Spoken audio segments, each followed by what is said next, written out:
following announcement has been paid for by the WZWA Network. Hey, wrestling fans, this is Blazing Bobby Blaze, and you're listening to the Insider's Edge podcast. Hi, everybody. This is former WWE superstar Al Snow. Nels Bennett. T.W. Anderson. Sean Oliver. My name is Eugene. And you are watching the Insider's Edge podcast. Now get on the Train. Ladies and gentlemen, welcome to the Insider's Edge podcast here on the WZWA Network in conjunction with Blue Wire Hustle. I am your host with the most on the West Coast, California in Fury. Great to be with you all once again, as per usual. Thrilled here tonight. Absolutely thrilled to have the opportunity to talk to a legend of the wrestling business.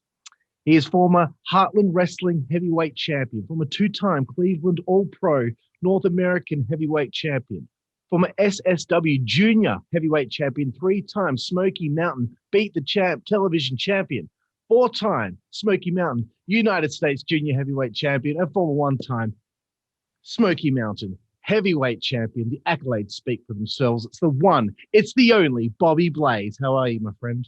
Hey, man, what an introduction. You've done your homework, man. Yeah, I'm Double B. I'm also known as Arn Anderson's most favorite talent enhancement out there, baby. I'm there to put the pin, have boots, we'll travel, man. Pin me, pay me. I'll take it all. It's nice to meet you, man. And it's a pleasure to be on your show. Absolutely. Thank you very much, sir. And I'm thrilled to talk to you today. And before I get on with my questions, the first thing I want to say is I remember first seeing you perform on WCW Saturday Night. And I remember thinking, wow, who's this guy? I love that logo on his tights there. Who is this guy? So that was the first thought that came to my mind when I first saw you perform on Saturday Night. But I want to bring it all the way to the beginning, Bobby. I'm sure you've been asked this many times, but how did you become a fan of the rest of wrestling before you got into the business? I was a young fan, you know. I was in Baltimore, Maryland. I was about 6 years old, and big old floor model TV, happened to be color, happened to be at my grandmother's house. And one of my aunts was always a big sports fan. And we walked in and she turned on the old WWF TV program and started watching it. And just enjoyed it, man. That and roller derby came on, on Saturdays. And I was about, to give away my age here, I was about 6 at that time. And this is the late 60s and about 69-ish. Well, we moved about a couple years later, and we picked up my mother, my brother, myself. We ended up in Kentucky, and we got the old Memphis tapes every Saturday morning. So I'd missed a couple of years there. So at about the age of 10, my brother comes running out of the house. He says, "Man, you got to see this. You got to see this." And it's Saturday, 10 or 11 o'clock. I'm out just shooting some basketball, and we run back in, and it's the ending credits of the old Memphis wrestling. Well, of course, there's no playback back then. But he starts to tell me about this move that superstar Bill Dundee did.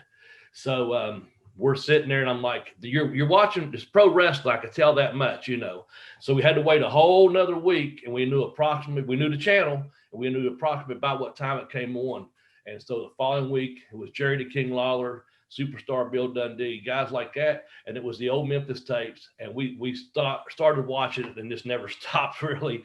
So it was those old, that was getting broadcast live. We were getting on tape delay where we were at about an hour after it ran. And just got hooked on the old Memphis style wrestling because my brother, it was a connection for us, a bond for us.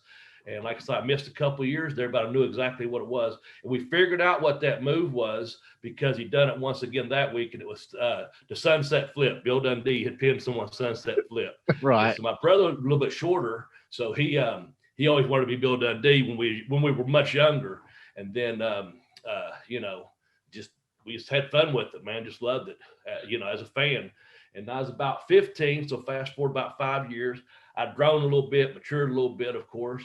And again, once again, it's I got a chapter in my book. It's just a story of the chapter. It's called Remembering When. And I got up one Saturday morning to go to a basketball practice. Snowy, cold day, and my friend's dad went out to warm his truck up. Well, we passed the TV once again, just a big floor model console. And now we're in the 70s, and Handsome Jimmy Valiant, he wasn't Boogie Woogie, he was still Handsome Jimmy, had come in from New York City to beat, Jerry the King Lawler. And Handsome Jimmy was cutting this big promo about coming to Mofo Town and taking care of Jerry the Queen Lawler and Kingfish and all that. And I looked at one of my best friends at that time. His dad was coming in from warming the truck up, as I said. And I said, and I was about 15. I said, that's what I want to be when I grow up, right there. And his dad just shook his head and he said, man, you're crazy. And we got to get to practice, And the whole way to practice, about a 2-mile ride in the snow. It wasn't a big deal or anything, but the whole time my buddy and I were just talking about pro wrestling, we both playing basketball and football, and with good sports, but just funny. So I just kind of kept that in. And then all through next few years, I just kept my eye on it, and watched it, went to a lot of shows, that's how, just always a fan. Love it. Excellent. There's always a charm to it when you're a youngin' and you become a fan of wrestling and you've been bit by the bug. And so many times on this show, I've had guys say that they said at a young age, that's what I'm going to do when I grow up, and ended up doing it. So it's quite prevalent. Yeah. But I love hearing that. And at some point, there is a point where you find a way to start getting training under Boris and Dean Malenkos from my research. Please tell me about how that came to be and what your experience was like with them. Yeah, so I started sending out some letters. There was one of the old Pro Wrestling Illustrated, I think, had some different addresses in it. And I had made some contacts and sent out a few letters. The one being to the Monster Factory in New Jersey. I saw a picture of Larry Sharp and Bam Bam Bigelow, and it had a number in the background, just a little caption picture in Sports Illustrated way back when. And I called them, and they said, yeah, sure, come up, So they gave me a little tryout, just went up there and stayed in the ring for a few minutes. And I just was like, it was about 500-mile trip for me. And I was like, okay, I was in the ring. So I was like, okay, this is not the place I want to be, but this is what I want to do. And so, again, I had sent out those letters and just, old snail mail, getting some responses here and there. Well, I'd met another guy from Kentucky who had several matches and had a connection to an old NWA promoter. And they were running shows about at least once a month, if not 2 or 3 times a month, just depending on which month it was. And so he tried to train me a little bit. He was a bodybuilder and a martial artist, but he never smartened me up that, it's a work, he just kind of like, let me show you some things. And, I was in really good shape at the time. And so I did a couple of shows with them, and I did about 10 or 12 matches. What, I don't know if you call them matches, but I always worked with him, or I went to managed, or I refereed, or done something. But I was in Pikeville, Kentucky, and it was an NWA show, a Christmas show. And I worked the third match, like what you wouldn't call it a hardcore match now, but we basically beat up each other and, had a little street fight match, if you will. And then someone no-showed, so they needed someone to go out, Buddy Landell, the main event. Well, Buddy was scheduled, and I still this day on who no-showed, but it was Hector Guerrero as Lasertron and Handsome Jimmy Valiant. And he was Boogie Woogie then. They were just off TV. So I got up to the ring apron there. Now, I've been a fan all these years. I've sat ringside all these years. I thought I knew what I was doing, and I was in a dressing room with the guys. And I looked at this, and I watched, and I saw Buddy and Hector work. And I said, oh, they make it look so easy. This is a business. I caught on. And so that was in December. And sometime in the next couple of weeks, a letter came in from Minnesota. I owe a lot of credit to a guy named Marvin Rubin. And Marv Rubin, he's from Minnesota. He was friends with Malenkos. And he had put me some flyers together in their information packet. He said, if you really want to learn professional wrestling, the Malenkos are the best craftsmen in the business. So, and they're in Tampa, Florida. So I made a call, and I had 2 friends that lived in Orlando, and I knew it was about an hour-and-a-half drive. And I made up my mind that summer, when the end of the school year ended, I was going to had made made arrangements to go live with these two guys and come down to the wrestling camp on the weekends. So that's how. So I went down one Saturday. It was like May of '89. So I had a first match on September 11th, 1988. But like I said, I had about 10 or 12 matches during that time from September till about January, February. But I wouldn't count them as matches. But so I got down Malenkos, and he put me in a ring, and we started talking, and he took me out back there and said, so here's the deal. I want you to forget everything you think you know about professional wrestling. He said, those guys up there in Kentucky and West Virginia, I'm in the mountain region of the Appalachian Mountains and stuff. He said, God bless them. He said, they just want to punch and kick and kill each other. He said, I'm going to teach you how to be a professional wrestler. And I said, yes, sir. We shook hands on it. And at that point, I was driving down. That was in May. I was driving down for June, July, and August, about at least 3 weekends out of the month, and training every Saturday and Sunday. But then on Labor Day, about September of that year, one of the boys was moving out of the apartment where some of the guys stayed at, and I moved in. And at that point, I started wrestling 4 days a week at the camp, just intense training under Malenko. That's also about the time Dean had finished up over in Japan. So he had about the next 3 months off. He worked with me for like the next 3 months, just him, myself, and another guy, because we were getting pretty advanced. And I started picking up more shows. And then about once a month, Joe Malenko would come over to the camp because he'd done shoot style, and he had trained under Carl Gotch. So I had all these great influences around me, and I took advantage of it, man, because they were so good to me. And like I said, Malenko took me under his wing. And, man, I learned so much. And I started getting booking out, of course, all around the Florida area, getting to know people. Ended up going to Canada for a season up in Canada, 16-week season up in the Maritimes area, up in New Brunswick, Prince Edward Island, and Nova Scotia area. Worked up there 7 nights a week, learned. Wow. Came home and went back to Malenkos again and still kept learning. You're always learning in this business. It's one thing you have to do as a professional wrestler, learn. So yeah, that's just kind of, we'll go from there. I kind of answered how I got from Malenkos and worked out their camp. That's also how I got to come to Australia eventually, is through their camp. So. Wonderful. Yeah. As I was doing my research, there was this, it would have helped if I read your book, but I didn't want to have all the great stories spoiled for me before going into the interview. I like hearing it for the first time in the interview. But this was like a blank spot for me. I couldn't find out what had happened between, your training and when you would eventually start doing some stuff with the WWF in October of 1991. So now I know. You went to Canada, you did some stuff. You worked a lot with Dean. Yeah. You worked a lot with Joe. That's some great stuff there. So I wanted to get to this. From what I can tell, is your WWF debut, 1st of October, 1991, in Huntington, West Virginia. I believe you worked 2 matches at this taping. I may be wrong. My research can be wrong sometimes. You worked with your homework well. Excellent. The Berserker John Nord, and obviously another interesting thing that I saw, and I watched the match back earlier tonight, working with the legendary Roddy Piper for a Wrestling Challenge taping. You get laid out with a chair afterward for good measure.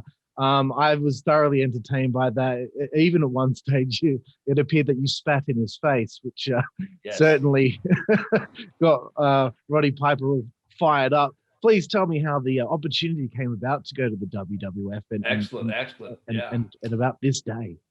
While I was in Canada, several of the guys at Malenko's camp, they would do TV for either WCW or WWE. And the second tour that I went up to Canada, they do a season up there, usually sometimes late May, early June, through the beginning of October, end of September, when hockey season kicks in. Because you wrestle up there most of the hockey arenas. The ring is actually on boards over top the ice. Right. So anyway, that season had just ended. My wrestling season up there had just ended, my bookings, and I had some independent dates around Kentucky, Tennessee, etc. And I had planned on going back to Florida at the first of the year, as I mentioned, back to Malenkos. Well, In the meantime, I was talking to my friends in Florida. And they said, man, just call up there and ask for JJ. He's the one's getting us together on TVs. And they'll probably use you, man, especially if they're in your area, because they was using guys in the Florida area. So they were coming to Huntington, which is about 20 miles from my house. I'm in a eastern part of Kentucky, southern West Virginia, southern Ohio. Well, I live in a tri-state area, and I'm probably 15, 20 minutes from the arena at the Civic Center. And so I rode up there, and my brother and I did, and knocked on the door and talked around. I said, well, can I speak to JJ? Well, JJ had worked that area I had just finished up at years ago in his rookie seasons. So he was well aware when I dropped names. I said, here's some people I'd been working with. So he knew I wasn't full of shit. Right. I'd actually been somewhere. And I who had trained me also. So he said, come on in, we'll see what we got. And so I went in and I signed the paper just to make sure I could be on a card. And I'm sitting on a table, and I had hair. You saw my hair; it was really bleached blonde during the video. And here comes Roddy Piper, just dragging a bag, and he's walking right in front of me. And he gets past me, and he looks back, and he goes, "Hey kid, who you working tonight?" And I said, "Sir, I have no idea. I'm just the board hadn't went up, I said, I'm just here to, do whatever they need me." He said, "Can you come with me for a minute? I've got an idea." And I said, "Yes, sir." I'm thinking, this Roddy Piper, I'm we're speaking. I never had met the man. So we go in the back of the arena, and then we go further into a bathroom area. And he's being very polite, and he goes, "Can you stay here for just a minute?" And I know guys do ribs and stuff, but I've been around, and I was a grown ass man too. I'm like, I don't think he's gonna fuck with me, So I sit there going. He goes, "Man, I got an idea for something. If you care, maybe we can pull this off." And I said, "Okay." So he left. He's gone probably 5 minutes at the most. He comes back in. Who's he got with him? Ric Flair. So I'm in a bathroom with Ric Flair and Roddy Piper, and I introduced myself as Bobby Blaze Smedley. And I told him where I'd been working at and stuff. And he goes, "Man, here's what we're looking at." And Roddy goes, "Rick, what do you think about this?" He goes, "We're doing it." They was doing just chairs for Flair. They was doing a chair for Flair matches. And he said, "Kid, can you go up there and do a little bit of a Ric Flair kind of, thing, and just, come at me, get mad at me, whatever. And I'll get on your chair. What do you think?" And so I'm sitting there going, "Well, I'm in the bathroom with these guys." And so I go, "I can do whatever you want me to do. It's no problem whatsoever. Be glad to do it." And I go, "Woo!" I go, "I'm a kiss stealing, wheeling, dealing, jet flying son of a gun." I started cutting a couple Ric Flair promos, and he started laughing. And Ric Flair goes, "That's pretty good, kid, but you're no Ric Flair." And then he goes, "Remember one thing." And I said, "Yes, sir." And I thought he looked something serious. He pointed to his nose. He goes, "Don't forget to turn your head," because his nose was all crooked, I go, "Yes, sir." So Piper goes, so he left, and he thanked me, and I thanked him. And so Piper goes, "Let's go get you on the board, man. We'll see where they fit us in on the segments. It's going to have different segments." So I said, "Okay." And I went back out there and sat down to put the board up. And right before we went out, Piper just said, "You know what I want you to do?" He said, You be in the ring, you be real aggressive, reach out, try to swat at me, swing at me, whatever you want to do." And he goes, "Spit in my face." And I go, "No, I can't do it." He goes, "No, Bobby, listen to me. I'm telling you, spit in my face." I go, "Man, are you sure?" I go, and this is what I said, and it's true. I said, "I'm a pretty good spitter. If I spit at something, I'm pretty accurate at hitting something." He goes, "Did you spit right in my eye?" And I go, "All right, man." So as you saw, we go out there, and I'm just, I have to do the Bobby Smedley gimmick. I couldn't do the blaze, couldn't wear anything, had my flames and stuff on it. So I spit in his face, and he comes through, and I'm on him. And I called a spot. I said, turnbuckle. And I knew his finish. And soon I took the second or third turnbuckle. I was trying to do a Terry Funk thing, just let him swing me around back and forth so I could bump for him. I said, turnbuckle. And coming out of turnbuckle, he said, "Bulldog." And I knew it. So I just hit the finish. And then I had to wait for him to get the chair. And sell that. Then he comes at me and he said, I don't want to kill you with the chair. So you be diving out and I'll just braze you and go over for me." And I said, "Yes, sir. That makes it even easier." I said, "I've been in Canada getting fucking swatted every night with metal chairs, I said, "Yeah, that's easy." So he thanked me, got in the back and stuff. And, probably the best thing is, never say never. And Tony Gurria, or JJ, one of them come to me and they said, hey, we got this other guy, you care to have a match with him? And I was like, yeah, sure. I didn't know who it was. Then it's fucking John Nord, and he's just a big barbarian gimmick, what he was doing. And I went back out and got extra pay. I said, hell, that's what I'm here for, make money. I'll be home by midnight, So it wasn't as fun as the Piper match. But Nord, and I eventually found out because I worked with him son of WZW, he's just big, strong, cock-strong guy and just threw people everywhere, So that match, we just got in. I can't remember what he done, but he picked me up and dropped me in 1, 2, 3 and went in the back, and they said, hey, we're going to be in Indiana and Ohio in the next couple months. What are you doing? I said, well, I'm in this area until January when I'm going to Tampa. And they used me over in Ohio and Indiana, wrestled Tito Santana, and he was El Matador. And then I wrestled Kerry Von Erich, the Texas Tornado. Yep. Well, then I went to Florida, and when I went to Florida, the TVs, and this is going somewhere. I went to Florida. I did Mike Rotundo, IRS, and Virgil, was there. And anyway, I was like, okay, I see where this TV thing's going. This is not necessarily where I want my career to go, but it was good enough to keep me on the road and keep my dream alive. So I was back in Tampa in January of that year. And man, I was down. I had some bookings, but I was like, I might have to get a real job here if something don't change. I'm only working a couple of nights. My brother was kind enough to put me up. We were rooming together, living the time of our life, man, and having a good time, training, eating good. And so I went down to the Home Shopping Network and took a typing test. This was on a Tuesday morning, and I was going to be booked that night at the Sportatorium in Tampa, but I passed the test. I had about $8 in my wallet. You hear that story all the time. And then they were offering like $8 or $9 an hour at the time to come down there and just take orders on the when people call in an order on the Home Shopping Network. So I get home to my apartment with my brother, and the phone rings after I'm laying there about 10 minutes, just kind of laying down, chilling out. And I'm thinking, well, that's awful damn fast, for that to happen. And I pick it up, and it was Ron Starr, who had been up in Canada with me the first summer. And he was in Atlanta, and he said, I've got a trip lined up for South Africa.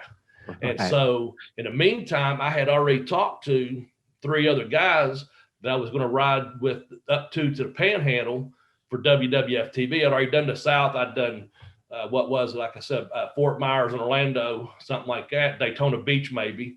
And so the TV, a couple more times, ready to film again. They asked me if I want to come back up there, and I'd said yes. So I ended up calling the WWF office and telling them, I said, I cannot make these next 2 bookings. Will you keep me in mind? I'm going to be doing something overseas. And the late secretary, like, yes, of course, you don't know who you are. I think they just had a name there. Yeah. And next thing I know, the next day, I'm at Tampa International Airport in line, waiting to go to South Africa for a 30-day tour. So that's just how things happen, End up going to South Africa for 3 weeks. We left a week early for some whole bunch of domestic shit over there. It's crazy.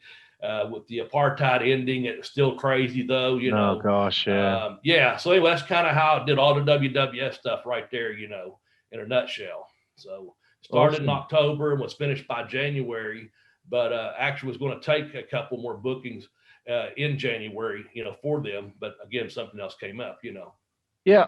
And I did, in my research saw that you also did a tour for a tour called Wrestling Down Under. Yes. And I'm just going to list off a few dates and matches here. You worked with Red Rico on the 25th of February 1993 in Brisbane, a rematch the following day in Melbourne. Then you wrestled AJ Freely in Adelaide on March 2nd, and then against Aussie wrestling legend Mark Mercedes on March 4th in Sydney. Although I think Mark was probably quite a bit younger at that point. But please tell me a little bit about your time in our country.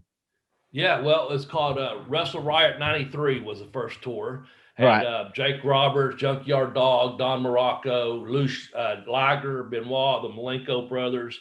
The way it came about, after I had finished up, the second tour of Canada and had been to South Africa, and I had been trying to get in with Smoky Mountain Wrestling, that was just opening up at the time. I was in talks with Jim Cornette, but he didn't have anything for me at that particular time.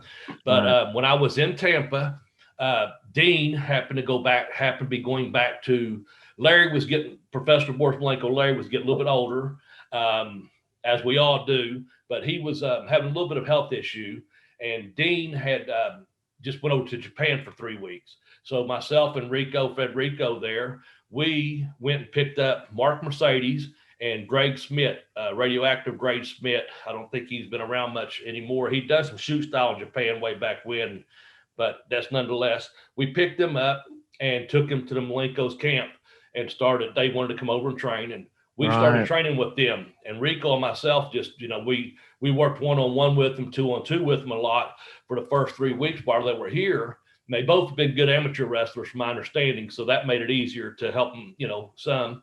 And we did that till Dean came back. And then once Dean came back, he kept Rico and myself with them, because we had already, he fed them some younger guys, but also, we were the most over at that time at the camp. And then we'd bring a couple of different guys in. So they kept saying, we're gonna go back home. When we do, we're gonna have a tour. And in the meantime, they finished their training, went home, they found some sponsors, and they had a, pretty big tour. Dean booked it. And therefore Dean, Malenkos had agreed that if something ever come out of our stable, we'd get guys, get first choice.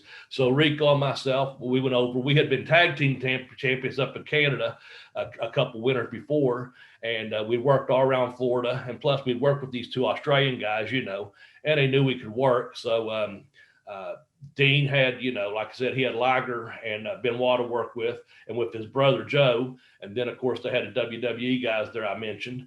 And then they had guys like Mark and Greg and AJ and some guys like that, myself and Rico, doing the undercard matches. And it was blast. But as far as your country goes, I'd come back in a heartbeat, man. I loved it.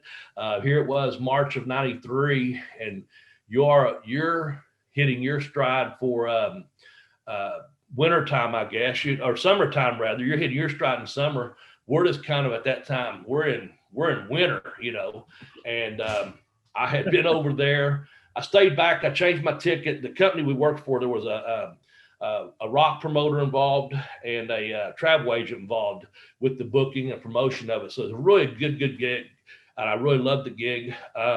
Stayed at the Ritz-Carlton and stayed up on, we stayed at the Hilton, stayed at the Ritz-Carlton. But we was at the Ritz-Carlton and suntaining up on the roof, and when the tour ended, like I said, I changed my ticket, so I stayed back a couple extra days to hang out with Mark and stuff. And so when I came home, I flew into LA and had a layover there. And so I'm still kind of messed up on my time, jet lag, what have you. But I hang out in LA, party a little bit, half-ass, get some sleep and get caught up. But then I'm to fly out the next day to Kentucky, which is like another 6-hour flight.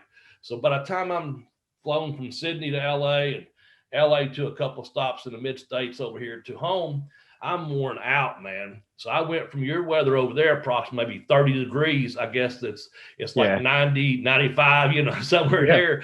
And I come home, of course, it's cold as a whore's heart here, but because it's winter. But what happened was, I went to sleep. I had a room at my mom and dad's house still. One of my brother and myself, we were always hanging out together, and we were just the ones that were doing.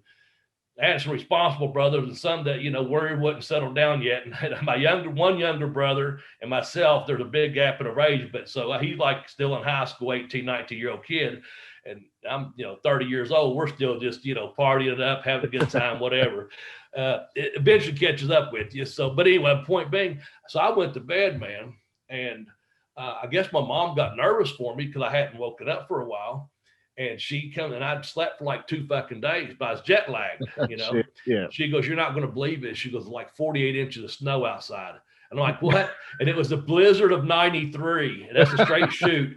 I woke up and there's like 3 foot snow, 36 inches in some area, 48 inches in some, 3 or 4 foot snow off in a 2-hour radius of my home. And everything is locked down. It's just crazy. So it was a blizzard of 93. And we had to stay in for like another week. And it was driving my brother and myself crazy, as you can imagine, So my wife, again, it's another brother. But that's what I came home to, with the blizzard of 93. But during that time, that's when I talked to Cornette again, told him I was back from that tour. And then I met with Bobby Fulton. And when things cleared up, he asked me to come to a show. Bobby Fulton of the Fantastics asked me to come to a show. We talked it out. I did 2 matches for him. And the following week, Cornette called me and he said, "Hey, how would you like to have a tryout match?" And Bobby had spoken real highly of me, And Robert Gibson had twisted his ankle, and they needed someone to fill in a card that could work. And Cornette put me on a 3 or 4 day loop, and he put opening matches each night with Dr. Tom Pritchard. And I was like, how can you get any better than that? You know what I'm saying? I mean, Cornette's managing them. It's opening match, but it's with the company I want to work for. So Cornette got to see me work straight up front in front of him with, one of the better wrestlers in the company, and it's still him. And so anyway, I did that. And then the 4th night, the referee, Mark Curtis, came into the locker room, and this is down in southern Kentucky. So it's not too far from my home. But the fourth day, we were in a town called Paintsville, Kentucky, which is only about an hour from my house. Plus I have relatives there. And the referee comes in, he goes, "Bobby, what's your finish tonight?" And I said, "Same as every night, put Tom Pritchard over." And he goes, no. He goes, "Jimmy brought you someone we want you to work with." And he said, "It's Mike Sampson." And I said, "Oh, I knew Mike from the Independents, and I knew he was good." And he goes, "No, we brought Mike Sampson, and he's going to put you over. We want to see you go over tonight." And I was like, "Oh, fuck, this is cool." I've worked with Tom 3 nights, done a couple battle royals. And I said, "Just tell Mike, have fun in the ring, and I'll do a drop kick off the top rope." And that's okay. And then after that, Cornette said, "You want to come in for some TVs?" I did that. He said, I was using black and red gear in honor of Malenkos. That's what they did, the red and black. And I just had some shooter boots and black trunks, red trimmings. And he said, "You got anything more flashy for TV? I've got some ideas for you." And that's how I started Smoky Mountain, man. But it took me 9 months to get in there, from the time I made the phone calls in Florida to going on another tour in Canada, to another tour in Australia, to finally get on. And when I did, I didn't look back. I fit in really good. That's one thing he told me. I had went to a show that I wasn't booked on to talk to him and tell him, "Here's where I'm at on my schedule, and looking forward to doing business with you," kind of thing. And he said, "Look around tonight's card and see how you feel like you can fit in here." Well, I knew Brian Lee, Robert Gibson, and Scotty Armstrong already on the babyface side, and that's where I was sitting. And they was like, "Bob, you'd fit it here so good. You just good attitudes here. It's good, good loops." And I was like, "Yeah, I can see myself working here, And it worked out all right, man. Certainly did, because you ended up becoming quite the legend of Smoky Mountain. And I just wanted to kind of dip back into what you've been saying just before that. What a whirlwind to go, you were trying out for the Home Shopping Network at one stage. Yeah. South Africa, Australia. You're here. It's hot weather. There's probably a lot of nice, good-looking Australian women around the place. Beautiful women. Beautiful country. And then not long after that, you're stuck in your house with snow around the house, stuck in the house with your mom. That's fantastic. Yeah. Luckily, there's no internet, because I'd have been one of them boys in the basement, been a keyboard warrior maybe or something, But I was never a gamer or anything. I always played sports, but yeah, stuck at my mom's house. Hell, we couldn't even get out. My brother and I couldn't even get out to get beer. We were like, "Oh, damn, man, yeah." And then I used to. We have a Greyhound track not too far from here. Of course, they simulcast horse racing. And being from Kentucky, the closest race track for me is a couple of hours away in Lexington or Louisville at Churchill Downs. But right over in West Virginia, they simulcast everything. So we'd go to the Greyhound races. Hell, the Greyhound races were shut down, man. We couldn't get off the highway to even go, play some dogs just to have something to do. It was just, So yeah, we ended up getting out. They started opening things back up, and they ran a week behind on all the high school basketball. And that's a big thing in Kentucky is basketball. So they got behind on the state tournament. So when they opened things up, the regional tournament was happening. And so we got out, and our first big night went to a damn high school basketball game because he had just graduated like the year before. So he knew a bunch of them. And I followed the team anyway. So we ended up going to a regional basketball game and then going to the state tournament that year and watching a couple of games that are just to have something to do, until Cornette got a hold of me. And, Wonderful. Yeah. And just doing my research, I just can't believe the list of legends that you work with just out of the gate. I mean, Bobby Eaton, one of the best right hands in the business, right there. You got Dirty absolutely. White Boy, who with Dirty White Boy, I'm sure we'll be talking a bit about him coming up. The Tasmaniac, Chris Candido, Tim Horner, obviously rock and roll were there as well. So. Man, Smoky Mountain really is underrated as far as you look at that locker room. That is something to be reckoned with right there. I wanted to bring up this matchup that you had is for the vacant Beat the Champ television title. I'm sure you've been asked about this many times. June 7th, 93 at the Cumberland High School in Cumberland, Kentucky. You defeat Dirty White Boy to become the first, for the first time, winning your first championship.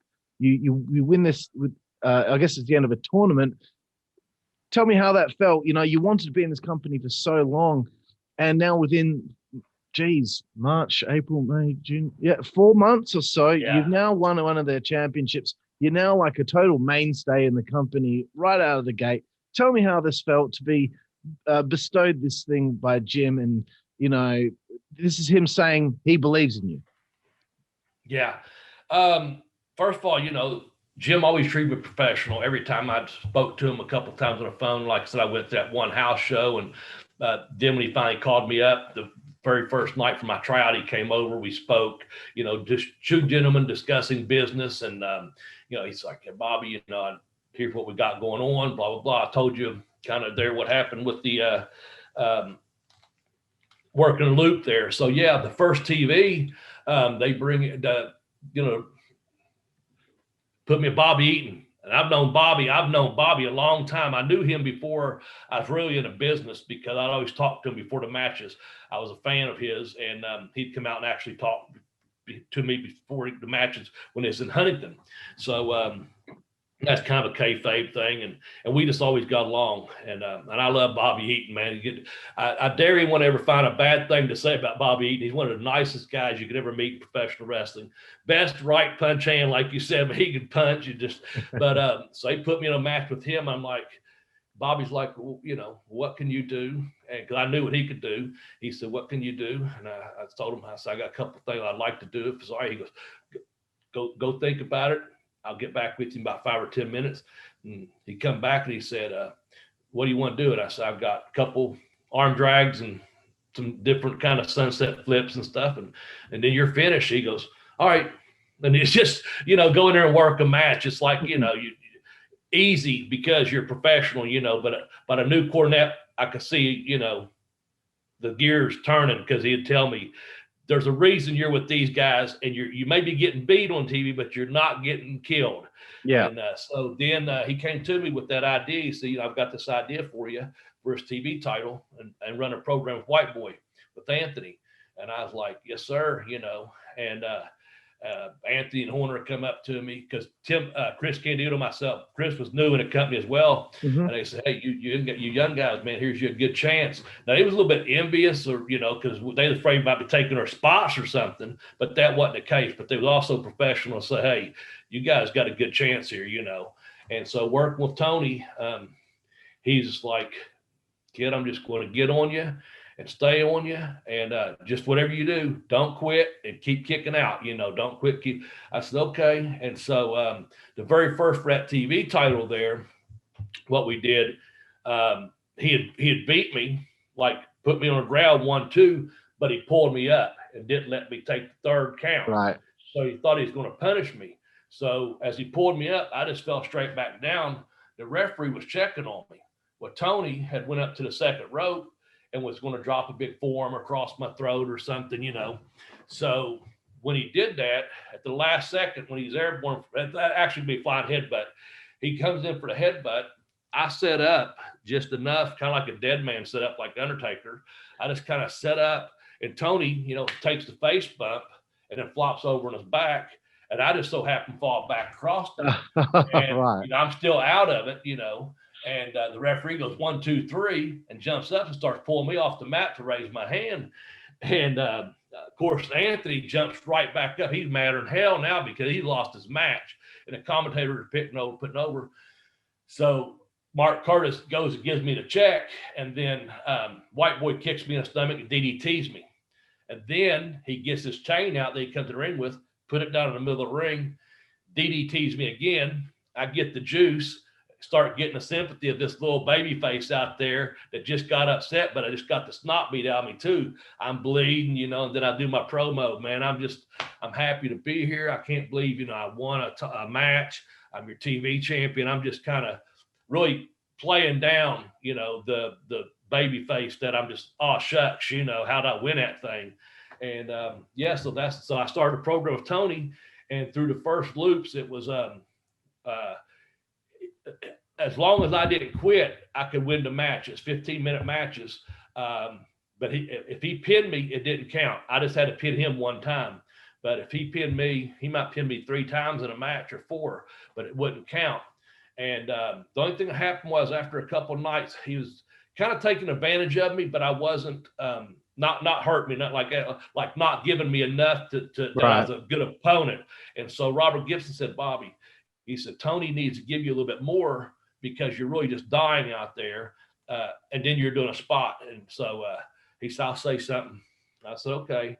And so I guess Robert spoke to Cornette or Tony, and Tony come to me during the match. As soon as we locked up, he goes, you're going to get some more tonight. Just fight me. I said, okay. Because so instead of just beat me to try to pin me, I do something a little bit more each night, so that he started having confidence in who he's working with too. He knew, well, if the boss told me to give his kid some more, I better.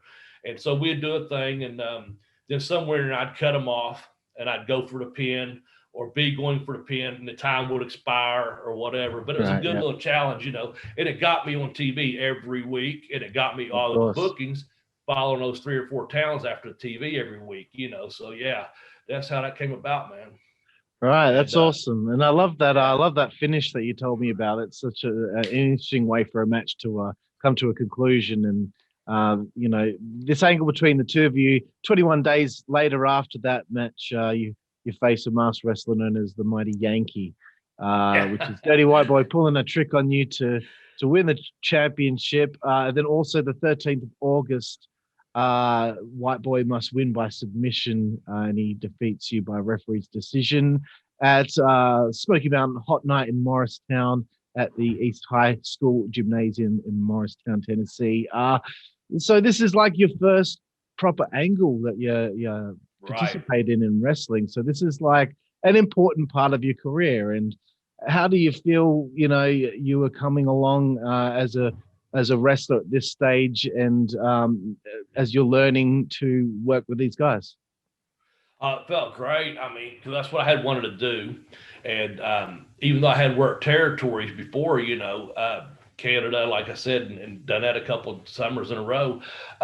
Even Bill Apter had contacted me. They put Introducing Bobby Blaze. I was in some magazines, and not to be a mark for myself, but that was a big deal to be in magazine, local newspaper in a couple of towns, like, hey, we want to interview you, you're local Kentucky boy, what your work by these guys, the Rock and Roll Express, and they started putting over the name guys, even though I wasn't working them. I'm with them, and from Louisville, Kentucky, the Jimmy Cornette, the evil manager, and you're with these guys now, kind of what you're asking me there. It just felt like a schoolboy living a dream, really. I mean, I was older, of course, but just felt really good to be a part of something. And I have to say, the morale in the locker room was really, really good. You come in, not a lot of stress. There was some things going on, and eventually did happen. But as far as, work environment, you showed up, did your job. got paid and went home. We're back to the hotel or what have you. It's a good territory to work. It felt good. Felt good to be respected amongst your peers. Like I said, maybe Robert Gibson saying, hey, Bobby, he needs to give you a little bit more. Take care of it. And Ricky Morton pulled me to the side. This is what happened also. Was at the selling Tracy Smothers, bless his heart, rest in peace. He come to me, we was in Johnson City, Tennessee, and he said, Bobby, you got any pictures to sell? And I said, no. He goes, it's a gimmick ward out there, man. Here's where you make your money as a babyface. So Tracy's, I had about 7 pictures that I had shot up in Canada. And Tracy said, come to the gimmick table with me tonight. So I said, okay. So I went up there, and there's Ricky and Robert, and there's lines of people. And there's Tracy, lines of people. And Tracy said, just stand by me. I had these little black and white pictures. And he said, sell them for $2 each. Well, I sold 7 of them for $2. I said, $14. I said, well, he said, go home and get new photos made. He said, this is the deal right here. So he smarted me up to that. So that I started, getting even the little TV deal, they see every week. And then White Boy said, Bobby, you're the closest thing to a TV or a movie star these people ever see. They want to buy that stuff from you, go out there and sell your gimmick, kid. But then one night I was out there and Ricky Morton pulled me to the side. So everyone's talking to me, give me, so I'm thinking, okay, I fit in here pretty good. And Ricky Morton said, Bobby, he said, I've been watching your matches and the way you sell. He said, watch me. He said, watch me. I'm going to show you how to get that sympathy fuck. He said, you come back, you come back, you come back. And I knew then, I was like, he wouldn't be telling me this if Cornette didn't say, So between the little things the guys were telling me, I knew I was fitting in because Jimmy didn't have to babysit me and come to me and say, Bobby, this is what I need you to do. Yeah. He said, here's the idea of what I want you to do. And then I'd get word back from the older guys if I just followed their lead, So yeah, it felt great. It was a good time, good time for sure. Excellent, bro. And I believe that the next guy you work quite a bit with is Chris Candido. There's a tournament for the inaugural Smoky Mountain United States Junior Heavyweight Championship. You held the belt for 21 days before Candido won it back from you. And then it led to a series of matches between you two, going tit for tat at the Parade of Champions 1993. Tell me a little bit about working with Chris. And another thing I wanted to bring up was these tarred and feather matches. Yeah, I know Chris came off on the losing end quite a bit. That must have been a bit of a nightmare to clean off for himself after the match. Well, yeah. So when I was working my program with White Boy, Candido actually was still over in Memphis, but was coming in about 2 weeks. He didn't have an actual starting date yet. And he came to Knoxville on his off day and came in the back and talked to the boys, and he introduced himself to me. And Corny had told me about him. So I've got this kid coming in. I want you to work with you. I've got some ideas for you. So Chris came over, and I just interviewed Johnny Candido last week on our podcast, on a Bell to Bell Bobby Blaze podcast. Johnny came on because he's got a book, No Gimmicks Needed, about his brother. So, and of course, I thought, I've talked to Johnny before through the years. I said, they can't tell his story without telling mine because we were together at Smoky Mountain. So there is actually, they did it justice. They put it in there very historical the way he put it in. The gentleman that did it. He go, Madam, draw a blank on the main author's name right now. John, I can see his name, but anyway, I won't look it up on air. But anyway, long story short, so Chris and I start doing these. We hit it off. We're both young, we're athletic, and we just hit it off like him showing that maturity and respect to come over and introduce himself to everyone on a day off, knowing he's going to start soon. Like I said, we just clicked on the tar and feather matches. What happened most of the time, I was the one that got tarred and feathered. Oh, see, right. it was a swerve. It was a swerve. Okay. So even though I might win the match, he would always do something like glom me with the bottle of the molasses that was the oil or the tar. So I would be the one getting it. But what would happen was, so if I won the match, I stayed strong. If he got a little bit of heat on me after the match, and he didn't have, now he got tarred and feathered just in one of them. Okay. But if he got the heat again afterwards, because he was such a sissy, that he didn't want to get tarred. He was a, baby, he had a bonnet match and bottle match and all this with Tim Horner before that. So he was playing that whole sissy role. So if he could get on me, and he'd still try to stay strong because he was still scared he didn't want to be tarred and feathered. But what would happen is when I take my beat down and get tarred and feathered, even though I won the match, he would stay in the ring that extra minute or 2 minutes celebrating. Right. And of course, by that time I recover and I get up, and every time I go and I grab him and I rub on him, I just rub his back, whatever I can. And I get as much tar and feather with him. So every night we were getting tarred and feathered. Okay. So that's kind of how it worked out. And then the last night of it, he really got me good.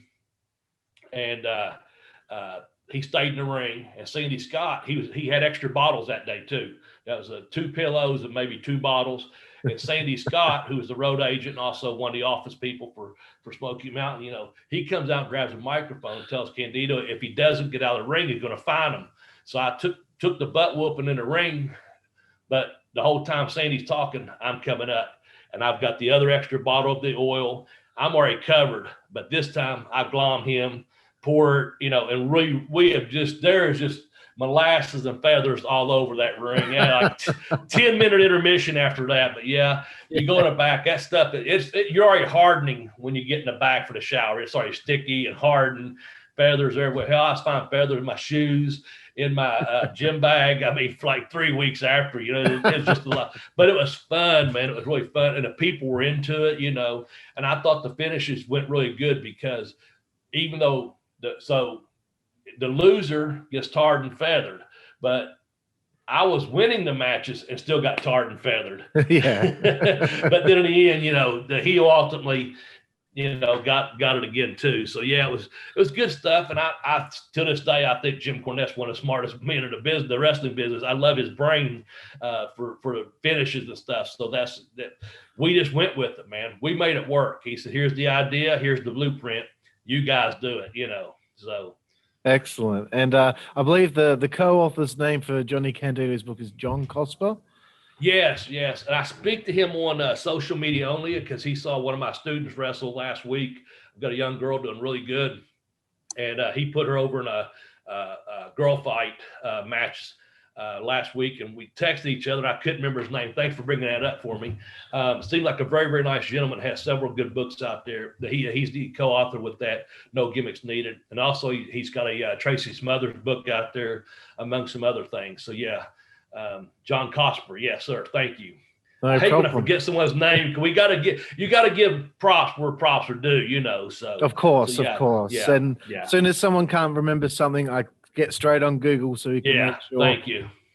Nothing worse than when you can't remember something and it's on the tip of your tongue. Yeah, and I'm looking at my phone. I'm looking this way. My phone's right there. I'm going, I know that's the top email I've got on there where we spoke just the other day. I'm like, I can't do this though. Get on the keyboard and be talking to you, or grab my phone and because I'll get distracted. So yeah. Same thing on our podcast of Jeremy. Shout out to Jeremy Vilmer, the professor, on our podcast, because I can hear him clicking away and I'm just going like, I'm going off my notes. I got bullet points and I've got the story I'm going to tell with each one, but I'm not going to start researching. I'd just be lost. I just leave it up to you. Leave it to the professionals like yourself. Oh, thank you for that, sir. Again, another big moment in your career, 26th of February, 95. You're at the Knoxville Civic Coliseum in Knoxville, Tennessee,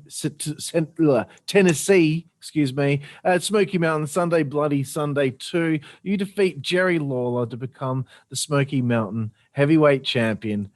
Come on, man. That's huge. You're working with Lawler and you're beating him for the championship. That is huge. And this is in 95. So, it's a couple of years now into being in Smoky Mountain, but this is such an important moment for you. Oh, absolutely, man. So Jimmy had given me a couple months off, and I was working a lot of independents. I was running a couple of my own shows. I ran a couple smaller shows, and then again, where I was on TV in that area, I could get booked in Virginia, Tennessee, Kentucky, West Virginia, some areas, that weren't too far to drive, and I could get paid. I was getting paid more for those than what Jimmy was giving me because, you're an independent contractor. But the idea was I wasn't on TV. but Jimmy wanted me off TV for a couple months, and everything was cool. Well, it was a Friday afternoon. I had been dealing with some people up in West Virginia, radio people, about some upcoming shows. We had some shows at some bars. We had agreed to do some bar shows, for entertainment. And I had just signed some contracts. So I would do these months for you, blah, blah, blah. Something told me, and it gives free cell phone, but something told me to stop by my home on the way to Tennessee. I was booked in Tennessee that night, and but not for Smoky Mountain. I was going down on a Friday and a Saturday. And I walked in my house, and I'll be damned, Cornette didn't call me about 3 o'clock in the afternoon. And we had caller ID back then, so I said who it was. And he goes, "Hey, Bobby, this is Jimmy. You got a minute?" I'm like, "Yes, yeah." And he goes, "I got an idea run by you." And so we talked for a few minutes. I said, "Actually, I'm on my way to Tennessee." And he said, "Yeah, we're in Morristown or where they're at." And I said, "Oh, I'm working down the road there in Greenville or somewhere, And I said, "I'll be around the area." I said, "I'm staying busy like you told me to." He goes, "Yeah." So we caught up. We hadn't spoken for a couple months, really. No need to at that point. And he said, "I got this idea for you." He said, "I want to put the title on you." And I was like holding the phone, and I sit on the edge of the bed, and I went, "Did I hear you right? Do you want to put the title on me?" He said, "Yeah." I just flopped straight back in my bed like a schoolgirl, So I just laid straight back like the fucking dream date just came through, And so I'm just sitting there like fucking Marsha Brady or something, I'm sitting like, I just laid back in my bed like, so I sit back up and I go, I'm sitting there and I go, "Yes, sir, I'm interested." He goes, "Well," he goes, "as you know, Jerry Lawler's our champion right now." And he goes, "I'd like to bring you back. And if everything works out, Lawler will drop the title to you." He said, "Here's all I'm asking." He said, "I won't know until Monday for sure. I'll be speaking to him this weekend." And he said, "Whatever you do," and this is about 6 weeks out. Okay. It's about 6 weeks away. And he said, "Whatever you do, don't say anything to anyone that's independent circuit. I don't want any word back to this." He said, You're only one of about 3 or 4 people that know who this is happening if Lawler agrees to it. But this is what we're kicking around." So I knew it was Brian. I knew it was Bob Armstrong, Mark Curtis, Brian Hildebrand, and probably Sandy Scott and Jimmy. And that's it. No one really knew until he's going to talk to Lawler. So I'm like, oh shit. So, I got in my car to go to and I'm kicking around going, holy fuck, I'm going to be back on Smoky Mountain TV, and I'm going to go over Jerry Lawler if this thing comes through. Come Monday night, Jimmy Cornette called me back up. He goes, "Hey, Bobby, it's a go." I said, "Okay, man." He goes, "Just stay in the gym, stay tan, keep working any dates. Don't say a thing to anyone, and I'll have you a date." And he didn't tell me at night, and then a couple more days went by, and he said, "Hey, here's the date, whatever, February 26th, whatever it was there in Knoxville Civic Coliseum." I was like, "Okay, man, that sounds good." He goes, "This is what we're shooting for." So they started shooting their angles, and I still wasn't even on TV at that time. I was going to come back that night. My brother, the one that lived in Florida, he had moved all the way down to the Florida Keys. Now, this is my brother I'm really close to, my real biological brother. And then my mother, bless her heart, she was still alive at this time, and she didn't care to go to some of these wrestling. Now, she went to all my sporting events when I was a young kid and stuff, but she's scared about this professional wrestling. She didn't, no concept of, "Hey, Mom, it's a work," because you couldn't tell her, it's your kid out there, So anyway, long story short, she was going to drive to Knoxville with me. Now, I'm about 4 hours from Knoxville, but my brother was going to be coming up from the Keys, driving all the way up, him and his wife. And I thought, wow, man, that's just really true love, So I had brotherly love, family with me that night. And that's one of the few that I really wanted, want your family with you. So, yeah, I was just scheduled to wrestle like the opening match. And Brian Keys or Brian Logan, they introduced me, and it's just a 5-minute match, the curtain jerker match, as they call it, as Lawler eventually called it that evening too. And I come over, and I knew Brian, he's a good worker. He put me over in about 5 minutes, and I was back as a babyface, So they had some other matches in between because it was one of the bigger shows. And then they did the deal where White Boy gets whacked. Buddy Landell whacks White Boy, and he can't participate. And the winner, the idea was the winner of that match between those 3 guys got to wrestle Jerry Lawler for the title. Right. And so I'm in the back. I've got one boot like halfway laced, one knee pad pulled down. Got a towel like I'm getting ready to hit the showers kind of thing, just wait for my spot. And then, of course, Boiler Armstrong cuts Buddy Landell off and says, Landell, the stipulation was you have to win the match in order to get the title shot. And since Dirty White Boy can't participate, and everyone in here saw what you did to him, I'm going to go in the back and get the very first wrestler I can find. And if you beat him, then, you get a chance at Lawler. And however it worked there. So I come out there, and of course, the people are like, what, and I'm playing dumb to Bullet as we're going through the curtain, like, what's going on? I'm just getting ready to leave. Yeah. And people are kind of in between, right? I get up in the ring with Lawler, and he goes, now, buddy, you'll fight the winner of this match for the title. Obviously White Boy can't participate. And right here's Bobby Blaze. He's just as capable of anyone else behind there in our roster. And he said, Bobby, here's your shot, kid. Well, Lawler gets up there and he's goofing on me. He goes, take a picture. He ripped me. Take a picture. Mastermind. He goes, this is the only chance. Stand beside the king. And he goes, I saw you earlier. You're the curtain jerker. He goes, I don't want you out here clapping. I don't want the fans to get behind you. He said, just let me take care of all this. He's just really kind of buried me. You know how he is. He's great.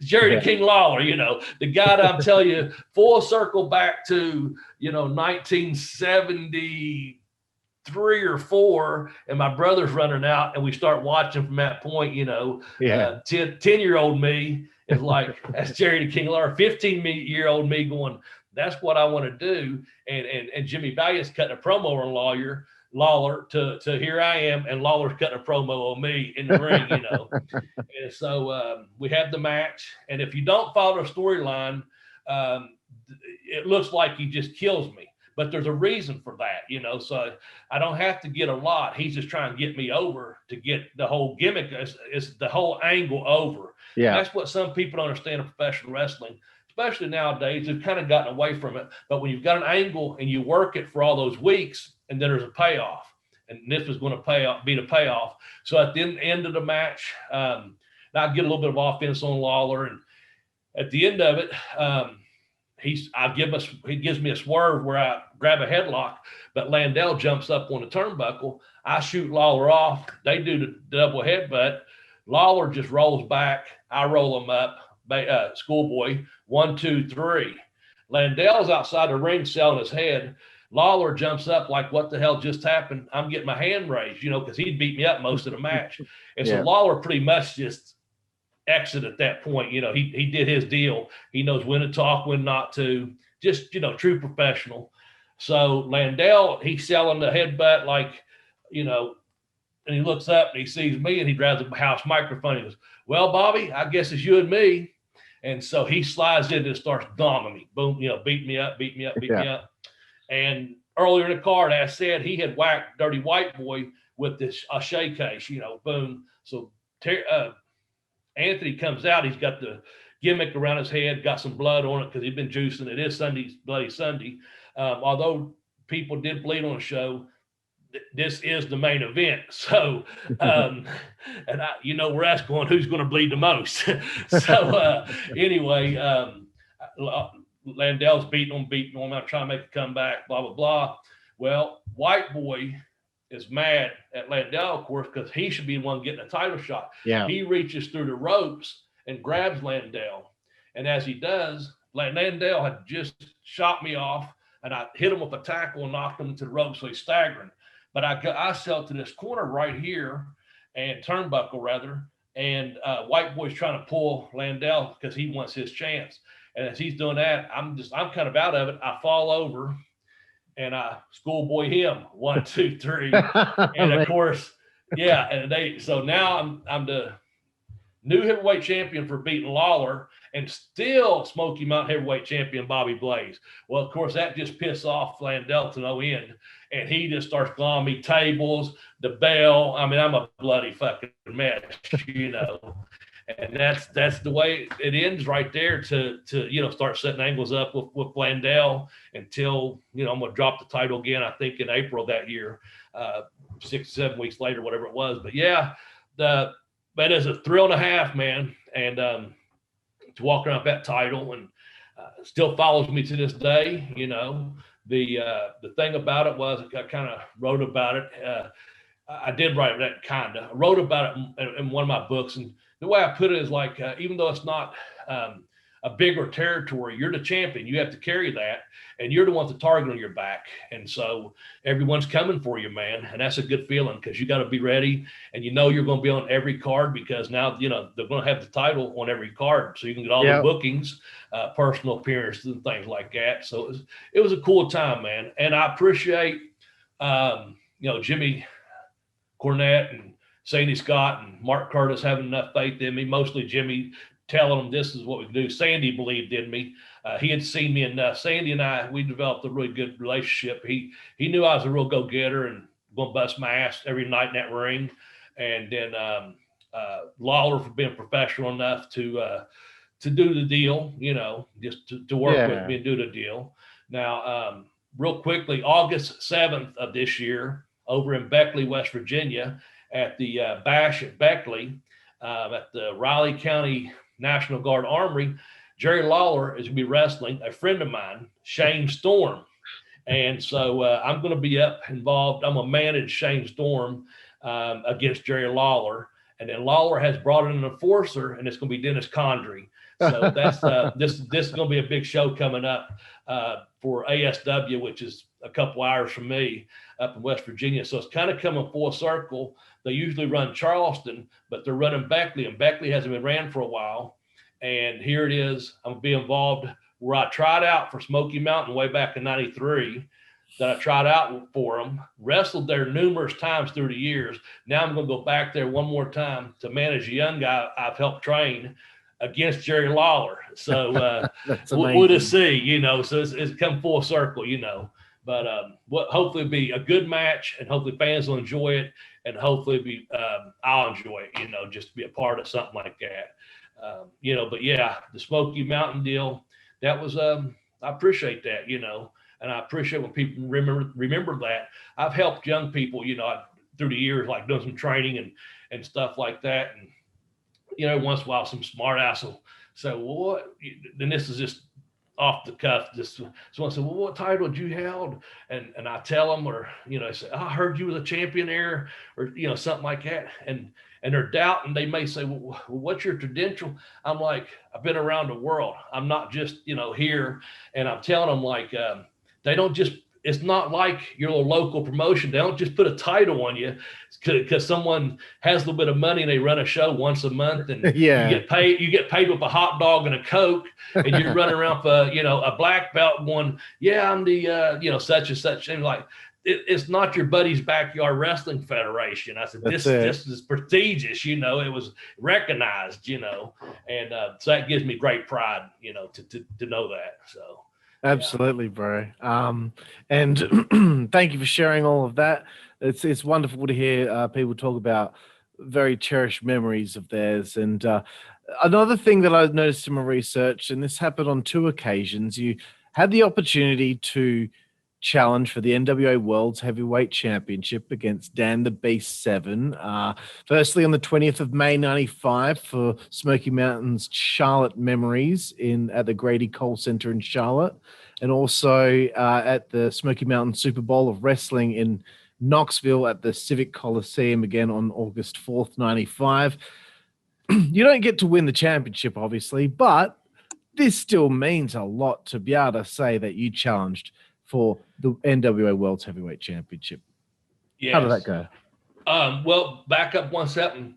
Chris Candido actually was the NWA champion before Dan Severn was. Right. And he was finishing up some bookings, and I had booked my hometown of Ashland, Kentucky for Smoky Mountain Wrestling. I had picked up a couple of towns. That was the other thing that's really good with Jimmy. If you could pick up towns and make the company money, you could be a part of it. That was a good thing too. So Chris was actually finishing up his bookings for Smoky Mountain Wrestling and for the NWA title. So I actually wrestled Chris in my hometown about a month before I wrestled Dan Severn. Right. Okay. So that was just something, it was just small crowd, but it's something that happened, and I didn't really think too much of the NWA title at that point. I mean, I knew it, I didn't think of me having an NWA title shot in my hometown at that point. Okay. So I knew of the NWA title. That's the title I thought that's the best title in the world when I was growing up. So I knew that part. So I don't want to miscommunicate that. Of course. But that happened. But then to go to Charlotte and then saying Dan Severn wearing it. And there's a really good piece on YouTube. It's called A Gentleman's Agreement. It's on the Bell to Bell Blaze podcast on there. They broke both matches down from Charlotte and from Knoxville, but also Dan and I are talking through it. We had an interview together for the Wide Men Can't Jump podcast. They put us together and we had a gentleman's agreement. So we talked over the match. They recorded it, and both matches were really good. The first one in Charlotte, man, I basically asked you, I said, he knows this is a work, right? So I tell this story that's in my book, and Cornette loves telling this story. I'll tell you this because Cornette loves repeating it. So we're in Johnson City, Tennessee, and just the night before, this is a Sunday afternoon, the night before, Dan Severn had won the UFC for the first time. Okay. Right. So I knew who he was. And also I knew Al Snow and Phyllis Lee, some of the people involved with Severn at that time. So I'm in a bathroom pissing, and I don't know if you ever try to stop pissing midstream because it's kind of tough. Yeah. I'm in the bathroom pissing. Of course, there's a stall here and sink and stuff. And Cornette comes in, and I'm like, I look at it. He goes, "Hey, Bobby, you got a minute?" Well, I'm just standing there pissing my dick in my hand, basically. I'm like, what else am I going to be doing, Jimmy? To my audit, just humored up there. I'm like, he goes, "Hey, Bobby, I got your book." And I'm like thinking, oh, okay. You could have waited till I got outside, whatever. Again, my mind's like, what? I'm just trying to piss here. So he goes, "Yeah, I got your book. Got your book next month in Charlotte." Well, I always wanted to, wrestle in Charlotte. Who wouldn't? Wrestling, that's Flair country, So I go, okay, and I'm still pissing, and so I'm speeding it up a little bit because, I'm obviously not a 20-minute piss because I haven't been drinking any beer. I'm just a normal piss, got to show that day, And so he goes, "Yeah, I got you wrestling against Dan Severn." And I go, I cut off my piss right there. I'm going to stop and I look because he's right there by the sink. I go, "What?" I go, "Jimmy, do I owe you money or something?" Now the piss, as far as I just stopped pissing just like that, and I'm looking at him. He's by the sink right there, and I just step out from behind the urinal, and I just kind of go in his way and just start washing my hands. I go, "Are you fucking serious?" And he goes, "Yeah." He goes, "Oh, it'll be a good match." He goes, "I've really thought about this." He goes, You're one of the wrestlers. You're one of the only few wrestlers here that can actually wrestle with them." And I'm like going, "Holy fuck!" And I go, "He knows it's a work, right?" And he goes, "Oh yeah, it'll be okay. You'll be okay." He goes, "There'll be something extra in your envelope at night too." And I'm like, "Okay." So I don't tell anyone. I just go back and sit down. I'm sitting at the bench going like, what the fuck, man? Finally, later on, because some of the guys start hearing different things, because we're at the building an hour and a half early for a big afternoon show. And I don't forget Steve Armstrong come over and he goes, "Hey, Bobby, what's wrong, man?" I go, because they knew who they was wrestling, the Armstrong reunion. They had some things going on. You look at the card there and see who was on it. But I looked at Stevie. I said, "Fuck, I got wrestled Dan Severn next month, man." And he goes, "What?" And he goes, "Does he know it's a work?" And I go, I said, "I guess, man, that's what they tell me, And so we went to Charlotte, and I trained really hard, man. And I took it, like you should, like you're gonna be competitive and this and that. And that match, I met him just briefly backstage. And I knew Al Snow had been working with him on Pro Style a little bit, and Cornette was standing there, and he made the introductions, and I was like, "Nice to meet you." And I said, you do realize this is an agreement, right?" And he goes, "Oh yeah, we're good." He goes, "Just when the bell rings," he goes, "I turn into a beast. Just protect yourself, and I will too, and we'll have a good match." And I was like, "Okay."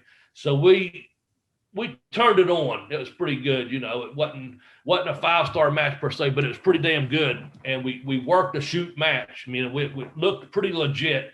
It was really hard to pull off. And then, of course, he won. we made a lot of sense. He did a Japanese arm bar, but I was close enough that when I rolled through, I could block it the first time and also got my feet to the ropes. And then the second time that he got it on, I was right in the middle of the ring. I had no option but to tap out.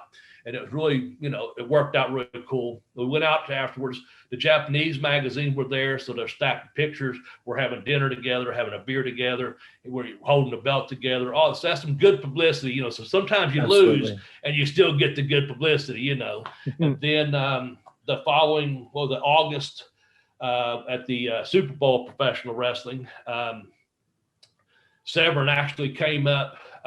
And we had spoken a couple times since then, but Jimmy had booked us for that Super Bowl, and we really wanted to do something special. So he had to come through my hometown in order to go to Knoxville, the way the highway system runs. And so he stayed overnight. We went to the YMCA.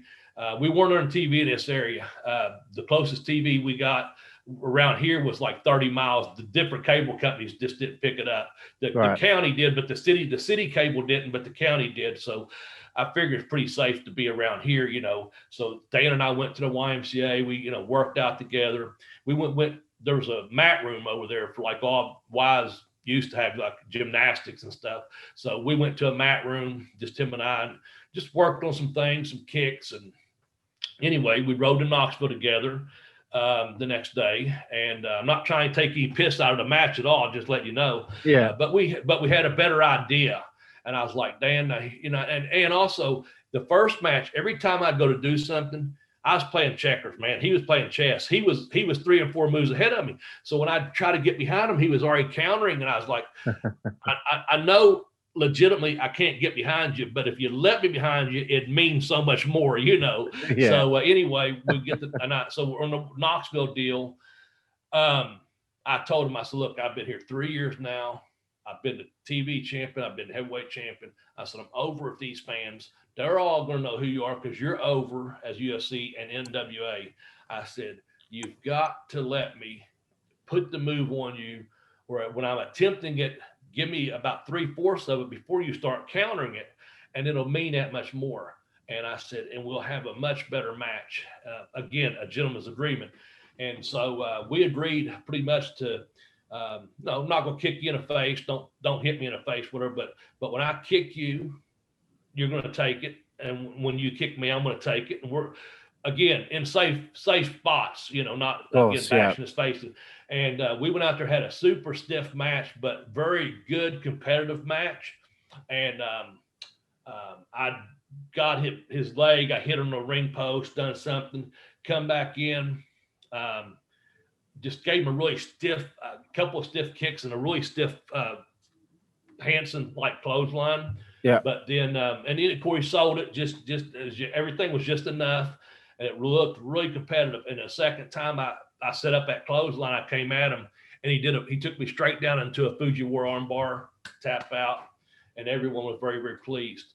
And I walked through the curtain. I put the belt around his waist, held his arms up, did all that babyface stuff. Really good match. And I walked through the curtain, and there was Jim Cornette and Buddy Landell watching the monitor. And as soon as I walked in, Jim was already looking at me. He started clapping for me, made me feel real good. That's your boss. He booked that match. And then Buddy looked at the monitor, and he heard that. He turned around. He goes, Bobby. And he started taking us. And Buddy and I had a love-hate relationship. Nothing but love. But when I say, I mean, like, sometimes we'd be up and sometimes we'd be down. We never got on each other, like shoot, nothing like that. Just sometimes we got along, sometimes we didn't. He did his thing, I did my thing, but we are professional to each other. Nothing like that. No disrespect for Buddy whatsoever. But also there's another video out there. I speak on my podcast about that. It's just, we call it a love-hate relationship, but it was all love, honestly. But sometimes two guys, you gotta pick the other guy up, and they don't want to come up, and you're vice versa. So anyway, he turns around and he goes, man, Bobby, you need to send that tape to Japan. Get that on tape and send it. He said, that was a hell of a match, man. So they're putting me over, and I'm like, yes. And once again, Severn and I went to dinner afterwards and had breakfast the next day before we departed for our travels. But because he had to go somewhere else and I wasn't booked, I came home. But anyway, long story short, those two matches, really, I just watched them. I guess that interview took place maybe a year and a half ago. And Tex Johnson, who's no longer with us, put it on YouTube. And again, it's called A Gentleman's Agreement. And it's just about 30 minutes. And it's both matches with Severn and I speaking about our agreement. But they're really good matches. And I hardly ever say, well, this was a really good match for me. But I loved those matches. I really did. So, yeah, appreciate you bringing those up, man. Of course. And I'm just going to write that down now in my notes just to make sure that we put a link to that YouTube video in the description down there when this interview comes out on YouTube. But thank you for sharing that. It's so interesting to see how it was wrestling somebody like Dan the Beast Severn. Obviously very different from many other people. Yeah. I wanted to, I guess, fast forward a little bit to you finding out that Smoky Mountain was now going to no longer be in operation and how that made you feel. Oh, man. I was booked right up to the end, and I had some time off there for a short while. I went back to done TV, and I was booked right up to the end. But the way it happened was Jimmy gave me a call. We knew a lot. We knew something was going on. Let me rephrase that proper English here. We had a Friday, Saturday, Sunday, Monday loop. Friday and Saturday were close enough to my home that I could come home after the matches. Like, one of them's about an hour and a half away. Same thing with the Friday and the Saturday in Kentucky.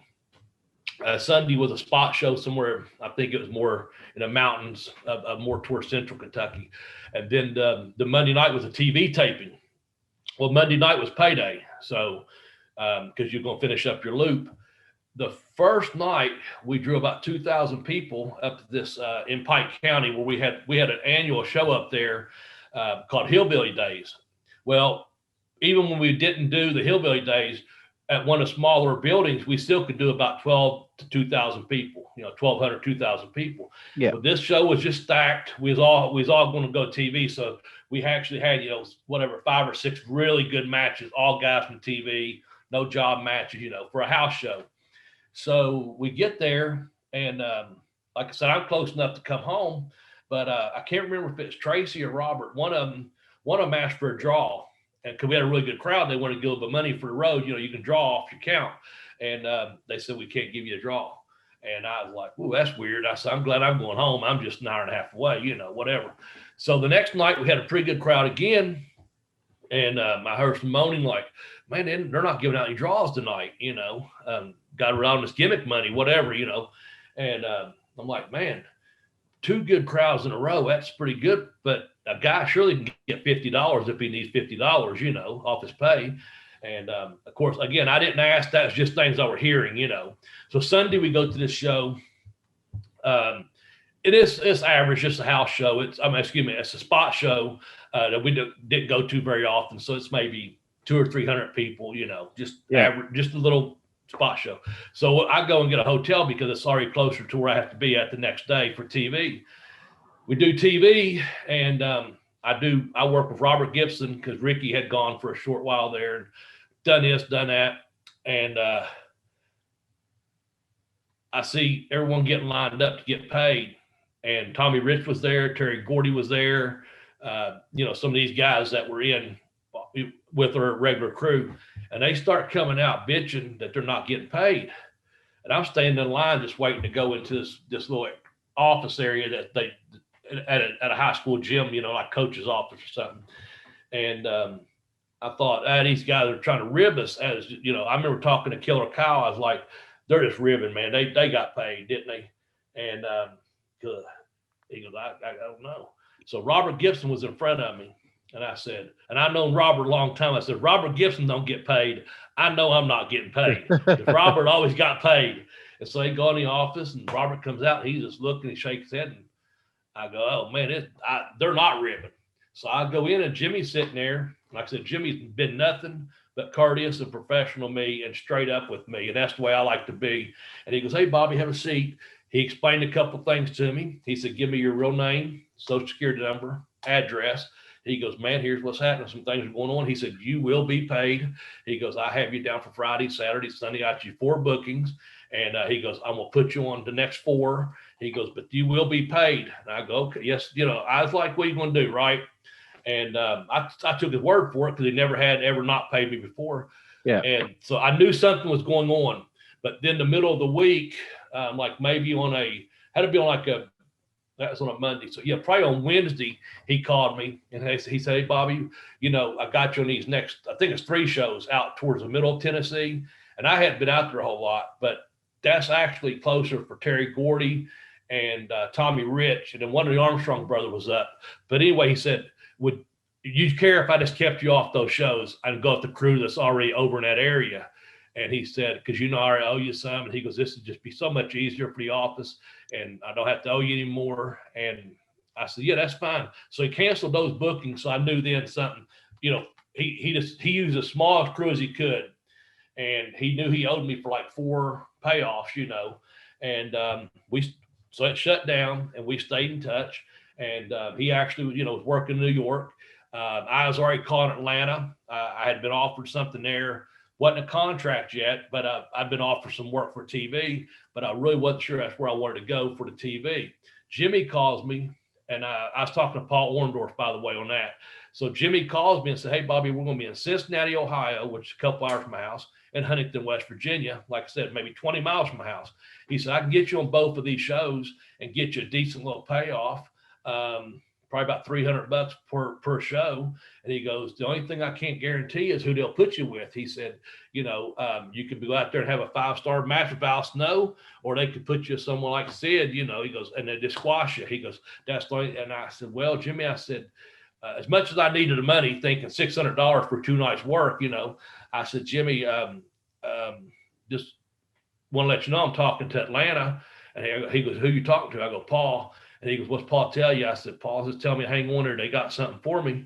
And I said, I don't think it'd be a good idea to go on your TV and get smashed. And he goes, yeah. He goes, Bobby, unless you really need this money, keep talking to Paul, because he's a straight shooter.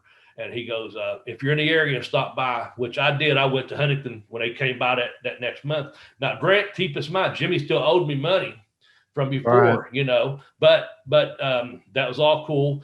But he's still trying to get me to make money up there, So I did the right thing because, again, I went up there and I saw Al, Snow, Chris, I saw Tammy, the regular people I knew, and also some guys there doing TV that I would have been doing, but I just opted out to not do them. I spoke to Jimmy. And man of his word, it took a couple more weeks, but that my money came. What he paid me exactly what he said he's going to pay me. No hard feelings whatsoever. He had already told me, here's what I owe you. Here's a projection date. You're probably going to get it. And it showed up, and he called to make sure I got it and cashed it, was going to cash it. And so that's a lot of respect there. But like I said, that's the only reason I didn't do a couple more WWF at the time TVs, because I was already talking to Atlanta. Right. And I knew I wasn't going to get a huge push there, but I knew I was going to be able to do business there. So that's why that happened. Right. And like I said, Jimmy paid me every dime, man. And every guy, to my knowledge, because I've talked to him over the years, everyone that was in that locker room that night that worked that 4-day loop got paid. They paid, man of his word. So I respect that. Absolutely. 1996. I'm itching to get towards talking about WCW, but there's other things that I still want to ask you about. 1996, you go to Les Thatcher's Heartland Wrestling. You become champion as you work there, working with D'Lo Brown. Was there any interest in you sticking around there for a bit longer, or was this just like a few shots for Les Thatcher? A few shots for Les Thatcher because we were helping each other out. At that time, I was running Championship Professional Wrestling, which was CPA, and it was basically I picked up a couple Smoky Mountain towns where they weren't running anymore. I had a connection in my hometown and a town about an hour from here, and I was using some of Les's students. He was opening up a school at that time. And then I was also getting booked on his shows, up in the greater Cincinnati, greater Northern Kentucky area. So it was just an agreement, a business deal that where myself and a guy that refereed some could travel together. go up there and make some money, get to work with someone like D-Lo, work with some of the under talent, and then bring him back to the shows that we did 2 nights in a row. Here we'd do when I did them, and I'd bring in, D-Lo and, a couple of lessons students and a referee from his area, just kind of a businessman's agreement. And that's what it was about. Yeah. So. Fair enough. I just thought it was important to bring that up. Noticing that you'd won the championship for a brief period of time there. But Michinoku Pro, 1997. This must have been a hell of an experience. You work with Jinsei Shinzaki, a.k.a. Hakushi, for those out there. Mm-hmm. You work with him a lot during your time there. Just please tell me about your experience working in Japan, because this must have been something, completely different for you. And yeah. It must have been. When I was at Malenkos camp, there was a lot of Japanese boys that came over. Excuse me 1 second. There was a lot of those Japanese boys that come over to train. There was a lot of connections with the Japanese offices through Malenkos. And I had always wanted to go to Japan and wrestle, because I knew, you have to be really good when you go to Japan. In order to get booked there, you had to be good. And so that's early on one of my first goals too, was to see as much of the world as I could, obviously. Yeah. Not just wrestle in my hometown, once a month or something. I wanted to actually, wrestle. It goes back to that guy I told you tried to help me a little bit with those 10 or 12 matches before I went to Malenkos camp. That was, I spoke to him and he said, this is kind of what I do locally. And he had done some TV and stuff. He goes, you're bigger than this. You're wanting more than this. So if I were you and you got a chance to go to this camp, go. He encouraged me. He said, man, because you're wanting to make it big. He said, I'm happy doing these local shows, and he had a full-time job and a family and stuff. I completely understand it, So I was like, but he encouraged me. So so early on, one of my goals was to go to Japan, and here it is. I get a chance to Willie Wilkinson Jr., who had been over there working for them, former Malenkos student. Between him and Phyllis Lee helped me get booked over there. And, when I get there, Willie lived there for 5 years. And when I get to Japan, Willie had decided to come back to the United States and take about a 3-week vacation on the 3-week tour I'm on. But he left word with a young Mexican boy from California known as Superboy, Sergio, very talented young guy. And he said, so when I got off the train over there, the train from the airport, and Narita down to the businessman, the businessman hotel district, he said, look for Superboy. And we had spoken on the phone. I said, okay. And there was a young Mexican guy sitting there waiting on me. And he spoke very good English, of course, and Spanish and a little bit of Japanese. And so that first night I was in like at 4 o'clock in the morning or whatever. He said, here what we do, we stay here for a night, and then tomorrow morning or later this morning, we go over here, we catch a bus, or the train will be waiting for us, one or the other. And so it depended on which way you were going. So you got a little businessman's hotel. I had a little room, you stay there for a couple hours. The bed was barely enough to hold me. I can't imagine someone bigger than me going there. I had enough room for a lamp, a little TV that you could drop tokens into it, and a toilet, I'm like, okay, I sit there. I think I watched porn all night, dropping tokens. I couldn't sleep, man. Next thing I know, the sun's up, and I'm dragging my bag over to the station. And there was the first time I was there, the bus was there, because I don't know which direction you're fucking heading, I just know I'm following, going where I'm going to go. I get on the bus and I start meeting people, everyone's, just really nice, and meet the bosses and stuff like that, take off during the tour. And you just go, if you get on a bullet train, get on a bullet train. You get on a bus, you get on a bus, But Jinsei was, he spoke, a little English, and sometimes more if you needed more, sometimes less if he didn't need it. So, yeah. But you know how that goes. Or I assume you do when someone doesn't understand you. But it's really good. Easy to work with, just fun, hard matches. We worked hard. I loved it because I love the grind, because you get up after that first day, you do your match wherever. You get up, you eat, you get on a bus, you go to the gym or they have the weights on the bus that they, the ring crew brings weights with them. You work out, you take a shower, so you're still good and clean for your opponent. You go out there and you work your ass off, and you get back on the bus and you watch baseball or TV. I watch Japanese baseball, or they have a comedy show that you can understand, even though you don't understand language.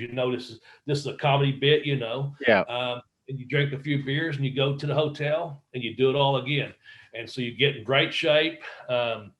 You work hard, and you have good matches. Everyone over there was very, very talented. I worked with from young boys the way it would work. I'd have a match with someone for like 5 or 7 minutes, maybe 8, and they'd say, they'd tell me give them one thing, or if the guy a little more experienced, they say give them 3 things, and otherwise you eat them up, because what that does, it establishes, first off, the young boys get the experience.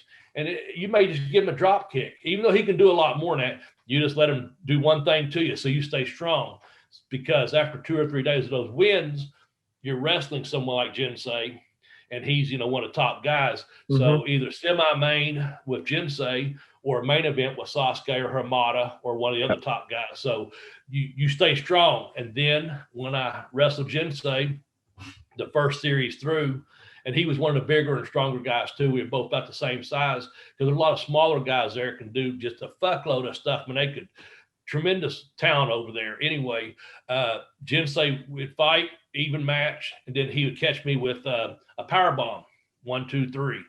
And once we did that through, just extending, telling a story about when I stayed with Jinsei, once he got to the power bomb, I figured out how to kick out of it. Obviously, how to kick out, because, you're working together. So I would kick out of it on 2, but what would happen is he'd roll me over and get me sit on my back and do like revert, almost like a camel clutch, but grabbing my hands, pulling me back. So I'd take the power bomb, be on my back, and I'd kick out. And then as I kick it out, I just keep on rolling. He's on my back, and he, snatches the hold, and then I have to submit. So it just takes it further, every time. So yeah, it was really, pretty good stuff like that, man. And then I would go back to different tours too. But that first tour, I worked for Jinsei a lot, but even worked with, we had FMW came over. Some of their guys came over a couple of times. They interchanged talent sometimes, and got to work with Ricky Fuji and Ichiban Kid and Sasuke in a tag match and stuff. And got to work with Funaki, Sean Funaki, and then worked with the young boy Michinoku. He was a very, very talented guy. And then worked with Sasuke, though, him and Hamada, that was their night off. They were so over and so easy. And if you did a main event with them, it was they were so over. All you had to do is they would just tell you, beat me up, stay on me, stay on me. And they would sell all around the building until it come time for the finish. And like I said, they'd build up, like maybe if I was there for that 3 weeks or whatever, that first 2 or 3 nights, I'm beating someone up. So you can see he's established himself, and then you're wrestling one of the top guys again, and you make, you beat them up and make them look good on their comebacks and take their finish or their submission or what have you, man. It's just I really loved being in Japan. I like that. I like the food. We went to this one place. I'm not sure where we're at, but we were really far out in the country. No international calls. You couldn't even get an international call from there, but they had a traditional style Japanese breakfast only, which I don't like the greasy looking fish with the eyeball sticking out, and I can handle the rice or some other stuff, but the boys, the Americans and the Mexicans, we got meal ticket, we ate at the hotels everywhere, we was accommodated, but the boys that wrestled there 4 times, they had to pay. So I just give them, 2 or 3 times, I give them my meal ticket, enjoy traditional Japanese breakfast. And I'd wait around, I eat protein bars or something in my room, cause I might take a bowl of rice with me, back to my room or something, but that didn't happen very often. They usually had a Western breakfast where you had a wide selection of, eggs and pork and bacon and some bread items, and the noodles. I love the soba noodles with the wasabi and all the different stuff. You're making me hungry, bro.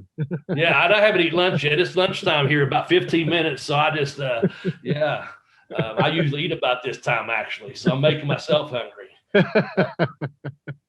Shit. Yeah, I liked it over in Japan a lot. I did. That's cool. Okay, so WCW. You've been speaking to Paul Orndorff, who I'm hearing is not doing very well lately. So my thoughts are with him right now. Absolutely.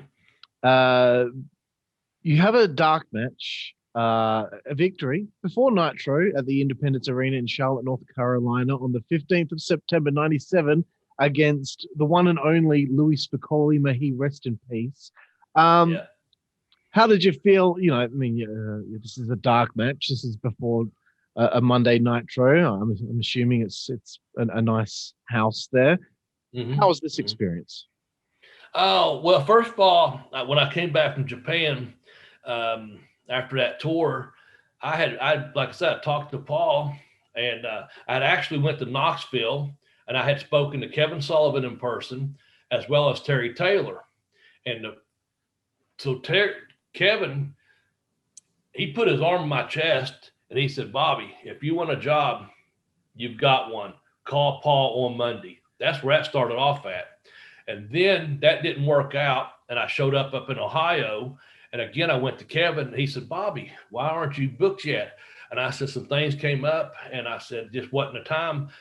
He said, was it Paul? And I said, no, it wasn't anything. I said, it was a miscommunication. They thought I lived closer to Atlanta. They thought I still lived in Knoxville is what it was. Right. And I had moved back home, so I'm 8 hours from Atlanta. They thought I was 4 hours from Atlanta, which would put me in a really good area to work all those towns. You know, that was the kind of the mess up there. And so I said, no, it didn't work out. He said, you got a job if you want it. So with all that said, I came back and I had a couple messages from Terry Taylor from WCW. I thought it was a fucking rib. I said, that's not Terry Taylor. I spoke to Terry Taylor. So I said, I'm not fucking calling him back. So I went on like a vacation with my family, and someone said, so I was talking to a couple of guys while I was on vacation, people I stayed in touch with and stuff that I've been in Japan with. They said, this boy named George, he said, hey man, I got a contract out in Charleston, West Virginia at a dark match. He said, you better call Terry. And I said, what? He goes, Terry Taylor is the one calling. And I said, oh fuck, I fucked up, man. And so like 2 weeks passed, I called Terry back, and he goes, hey, you want a job or not? And I go, yeah. He goes, do you need to be in Charlotte? And he gave me the date. And I go like, I didn't know exactly what's going on, because I'm like thinking at first I thought it was a rib. Now the guy probably thought I disrespected him or something. But anyway, I go, man, I'm about 350 miles from Charlotte. I said, what? He goes, Bobby, whoa, hold on. Hey. He goes, we're flying you in. He goes, you're getting a tryout match. Just relax, He goes, this is not just, we're just not calling you come in and do a TV job. I go, okay, because that was the holdup, And he goes, I go, okay. So he goes, soon we get off here. He goes, call this number. I'll never forget. He goes, call Debbie and travel. And he goes, it's all arranged. I was like, oh, okay. Duh. So anyway, I go to Charlotte and I hang out, and they have 3 dark matches up on the board there.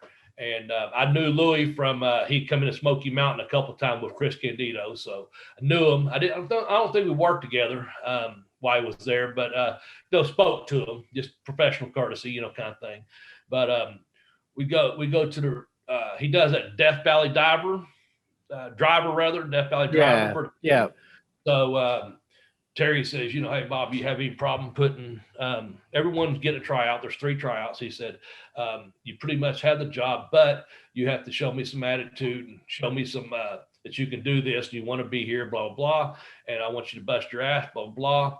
And I'm like, yes, sir. He goes, you have a problem taking Louis' finish? And I go, of course not. It's no big deal for me. I already know what it is. So, yeah. So about 5 minutes before we go out there, he pulls me aside. He goes, Bobby, you go over, you do his finish on him. I want to check his attitude out. Oh, I know where you stand. So I'm like, okay. So about 3 minutes to go, Terry walks up to the curtain and he goes, Louis, Bobby's going over Death Valley Driver. Everything I told you before about trying to impress anyone else, impress me. So I don't know what happened between him and Louis, but I was like, oh, okay. So we went out there and we had a match and blah, blah, blah, blah, boom. And I finally picked him up for Death Valley Driver and 1, 2, 3, and that was that. I thought, well, that's pretty fucking good, getting a dark match and getting to go over. Something's going on, And so I come through and Jimmy Hart said, hey, Bobby, good match. Terry's wanting to find you. Find Terry Taylor. And I go, okay. And so I went around, make sure I found him.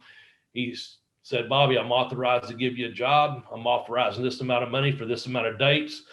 You interested? And I was like, yeah, let me think about it. 'Cause I was dumbass. I was like, it was way more what I was making, but I was like, okay. And I know what that came down to per night. And I was like, fuck, that's pretty good. But, I did. I went and found Dean Malenkos. And I found Dean. I say, Dean, and he's on Nitro. And he'd already worked. Because by the time all this took place, I'm there for like 3 hours. And I said, Dean, this is, and they're not dealing with just me. They got everyone else. Terry can't just spend 3 hours with me. We're talking in 5-minute increments here and there. And I go, Dean, this is what they're offering. And he goes, that sounds pretty good to me. He goes, what would Dad tell you? He goes, Bobby, how much money are you making right now, approximately? And I told him, and he said, well, what would Dad tell you? He said, he'd tell you to go with who's making the most fucking money. He said, you better got there and tell me you want it. I said, okay, man, thanks. So by the time I got back over there, some time passed again. So next time I see Terry, he's talking to Sean Watman, X-Pac.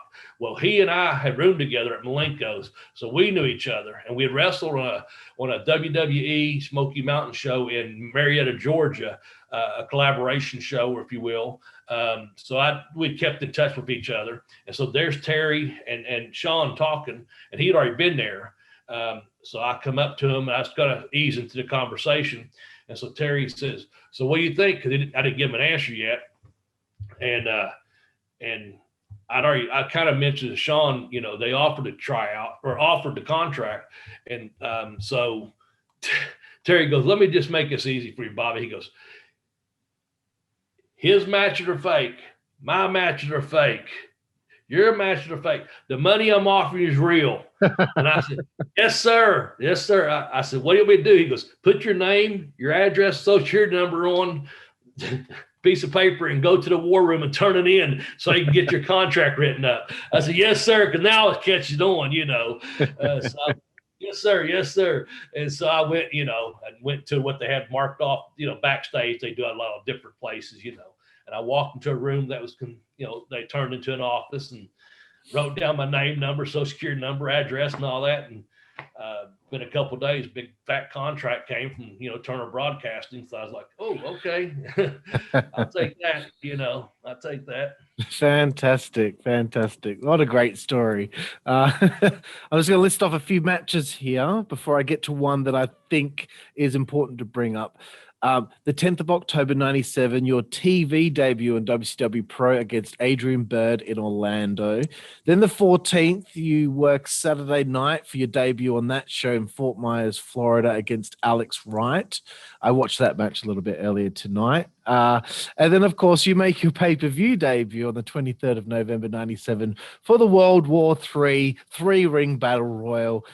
Before I get to the match that I'm really interested in talking about, I'm just going to ask you a little bit about this World War III Battle Royal, because not many people have had on the show have been in one of these matches. What did you think of this concept, and do you have any stories of that night at all? Yeah, well, it was mind-blowing to be there, because actually we got there and you had so much to do. They started taking new guys' pictures. I was treated really good being a contract guy. I was like, wow. And also knowing you're going to be working in front of close to 20,000 people, plus being on pay-per-view, it's all exciting. It's all adrenaline, catering, great catering. And just, so you have to get there very early in the day. And the things I remember, just to tell you a couple funny stories, the way things work. You go in one of these big buildings, they've got, and I don't 3 rings, 20 men in each ring. Then eventually, 2 men are going to meet in the middle, what have you. All that's fine. They have some other matches. We're in the back. Like catering's fine. Well, those big, and this is in Detroit in November, and it's cold. And they have to open up those back doors some. They got to bring trucks in and out, and there's a lot of movement backstage, and so the one thing I remember when I got there, obviously got there early, get your parking spot, come into the building, no problem whatsoever. Well, while we're in line, I think I was number 54 in the first year, and Booker T was number 55 in line. And, you're going through, they open up one of them big gates for a truck to come in, right? And this big gush of air, we've been, it's not overly cold back there, and it's not overly high. It's just right that you can get a little bit of sweat going, all that. Well, when they open it up, it's just cold. It just automatically freezing air coming through there, right? Well, someone, and to this day, I wish I could tell you who it was. I don't remember. There wasn't a person in front of me, but like 1 or 2 people ahead of me, they started bitching. I'm not just saying, oh, that's cold, or, who opened the fucking door or something like that. They started literally bitching about, well, someone shut that door, and this and that. Anyway, they was doing their work. Whoever they were doing their work to get trucks in and out, whatever they was doing. So Booker T's behind me, and man, he lights up. It's really good. He goes, hey man, you think you're fucking cold? He just cuss a promo, and he's standing like right off my, he's bullying him, just killing him. And he goes, think about this. You think you're cold? What about those policemen out there? People trying to park cars, people out there taking tickets. He just goes off about, he goes, what about these people working a concession stand making minimum wage? And you're here, you got a fucking contract, man. You need to put your stuff in perspective. No matter where you came from, you're asking about there parking the cars, and I can't remember word verbatim, what I'm saying? Yeah. But when he does it, it's like E.F. Hutton, everyone fucking listens, and he put the dude in his place. There was no argument. The guy, Booker T, was right.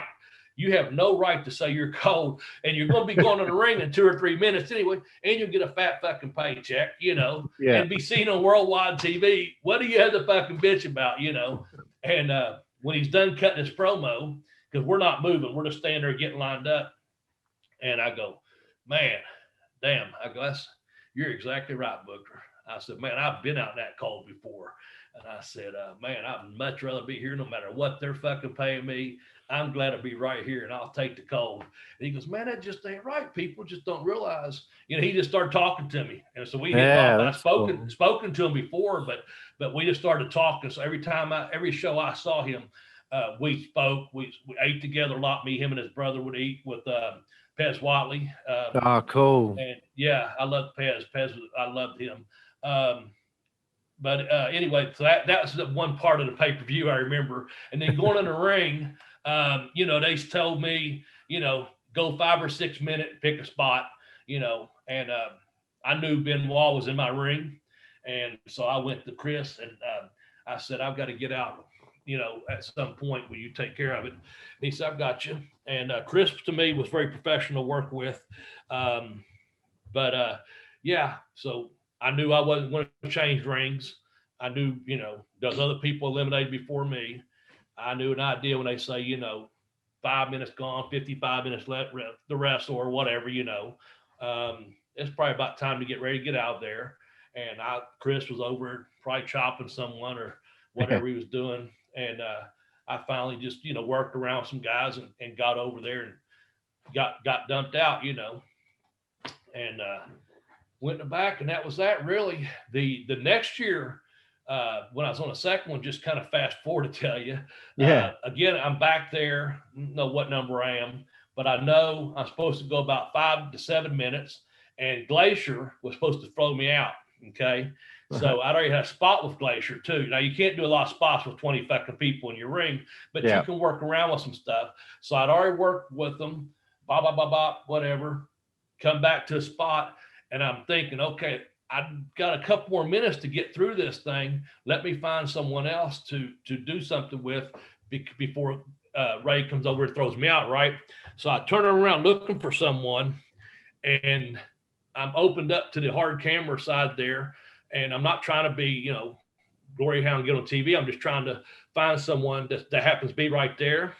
The next thing I know, I feel this hand on the back of my head and this hand on the back of my trunks.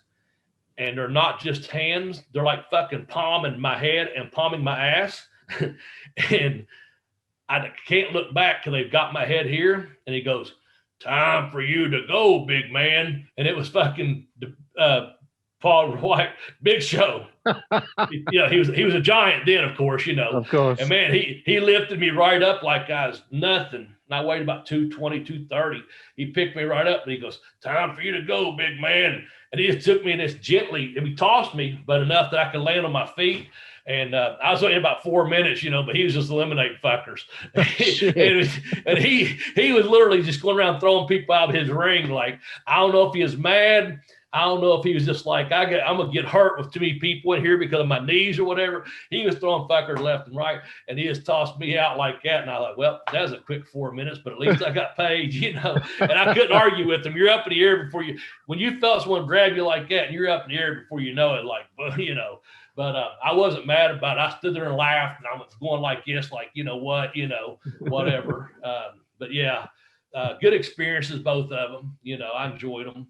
The pay-per-views. Excellent. Sure did.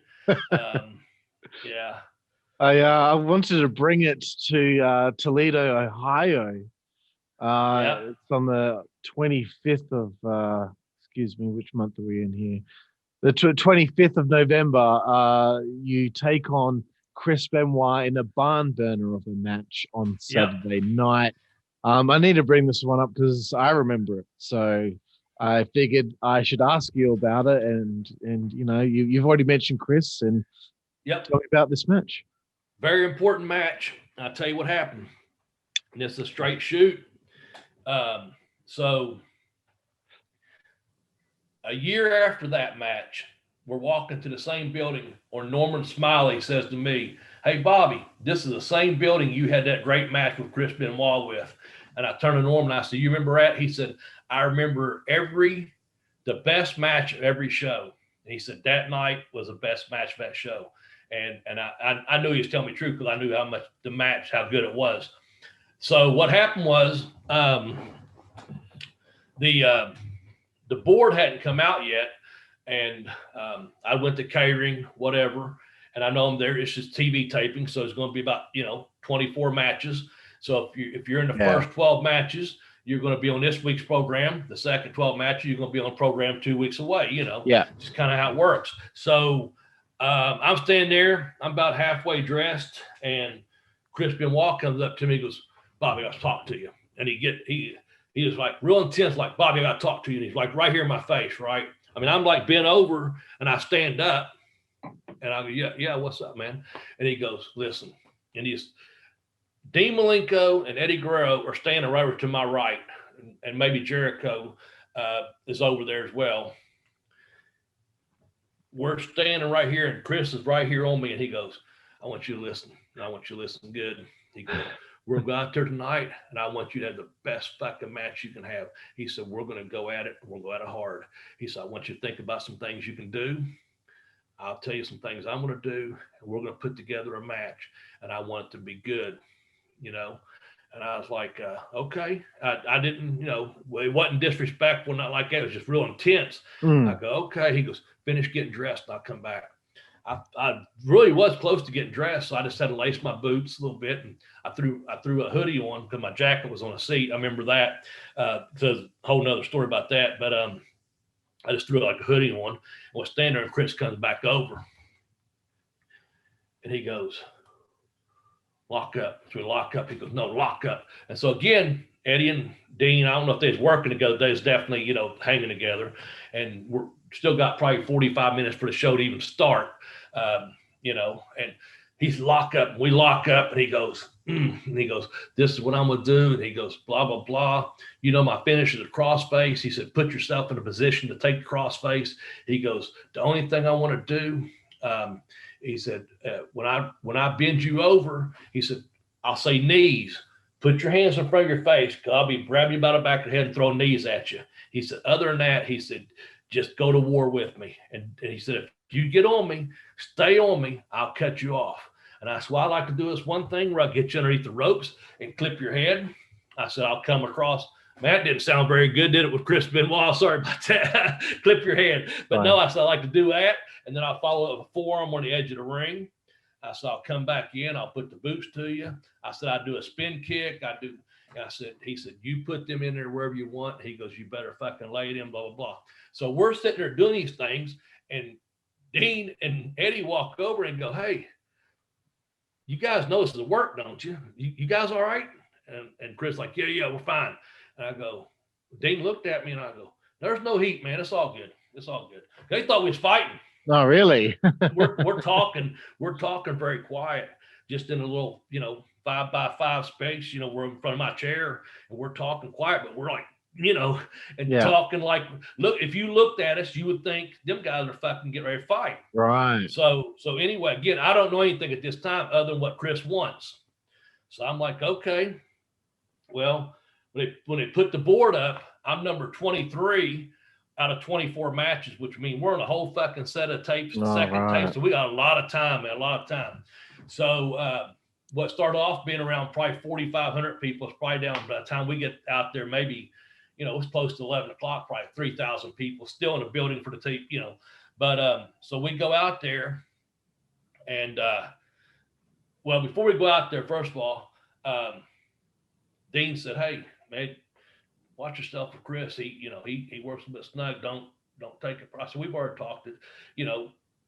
I'm good. I said, we're going to work snug. That's it. And Scott Armstrong come up to me. He goes, hey, Bobby, I had met Chris over in Australia too. So we knew each other before that. I lifted weights with him probably 3 or 4 days out of the days I was in Australia. I worked out Joe Malenkos a couple of times, Chris Benoit several times. So we got to know each other, So matter of fact, we were in that first night up there in Brisbane. He had already tried out for WCW, had one. We were talking. He said, you thought about going to WCW? And I said, this is kind of how we met. I said, I've been speaking to Jim Cornette. I'm trying to get a Smoky Mountain Wrestling. And he goes, man, I saw your match. Why not WCW? And I said, well, I probably just ended up going there and doing jobs. And he looked at me dead serious and he goes, and he had his tooth missed and he goes, you too good to do a job? And I was like, oh, fuck. I done pissed this guy off. I said, oh, no, sir. That's not what I meant. And he started laughing. And I go, you fucker. I said, I just put the guy over in the first match of the tour. I said, I think I get a better shot with my body type, my talk, because that's in my area. I'd do better off right now in Smoky Mountain. And he said, so he got me, So he said, this thing he said, you want to work out with me tomorrow? I'm doing chest. I go, yeah, I'd love to, Chris. And he goes, cool. And we just start, so that's kind of how we started talking. So anyway, back to the show you was talking about there. Scott Armstrong come to me. He said, hey, Bobby, I've talked to Chris. And he goes, I told him that this Bobby Blaze is not just some job guy. He can work. He's worked in Smoky and he'll do it. And Chris goes, Scott, don't worry about my matches. Worry about your own. Just kind of cut them off. He goes, I know, Bobby. I'm going to take care of him. So Scott come and told me that before the match. And I was like, well, thanks, Scott. I appreciate it. Because, for what it looked like, we're going to fight, Yeah. So go to the match. We do the match. Boom, boom, boom. It comes off. I feel like it come off really good. I was very, very pleased with it. But like I said, at the end of the match, someone's on last, like Hall and whoever, whatever. So all the locker rooms pretty much emptied out, people in the war rooms in there and stuff. That's it. And then Scott and Steve were there because they're riding with me. And Norman Smiley's still there. Just a few people. I'm taking my boots off, man. And Mongo McMichael comes over to me. He's a big, imposing guy. And bless his heart, if you've seen him lately, what he's dealing with. My thoughts go out to him, too. I know thoughts don't do too much, but send him positive vibes. You know what I'm saying, man? Of course. Yeah, not to be a cold-hearted bastard. I'm sending positive vibes up, But so he comes up to me, and we had spoken several times.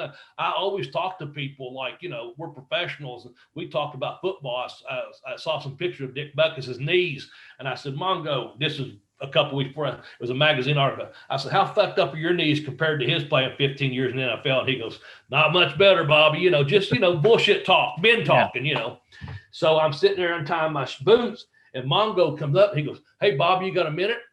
I look up, I'm like sitting there, and he put his hand out. So I put my hand out to shake it. He goes, man, that's a hell of a match. He goes, I didn't know you could fly around like that and wrestle like that. He goes, that was a hell of a match. And I go, thanks, man. I go, I appreciate it. And he goes, maybe one day you and I can have a match like that. And I said, yeah, maybe. I wasn't being an asshole. I just said, yeah, maybe. That's cool. And he goes, man, I just want to tell you what a good match it was. He goes, I go, okay. So he leaves. Someone come over and they said, what was that all about? And I said, he just told me I had a good match and stuff.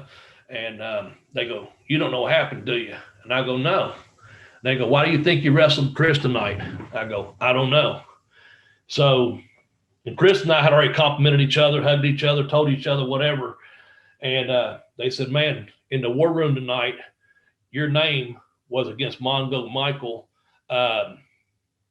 in one of the earlier matches. And he was going to go over.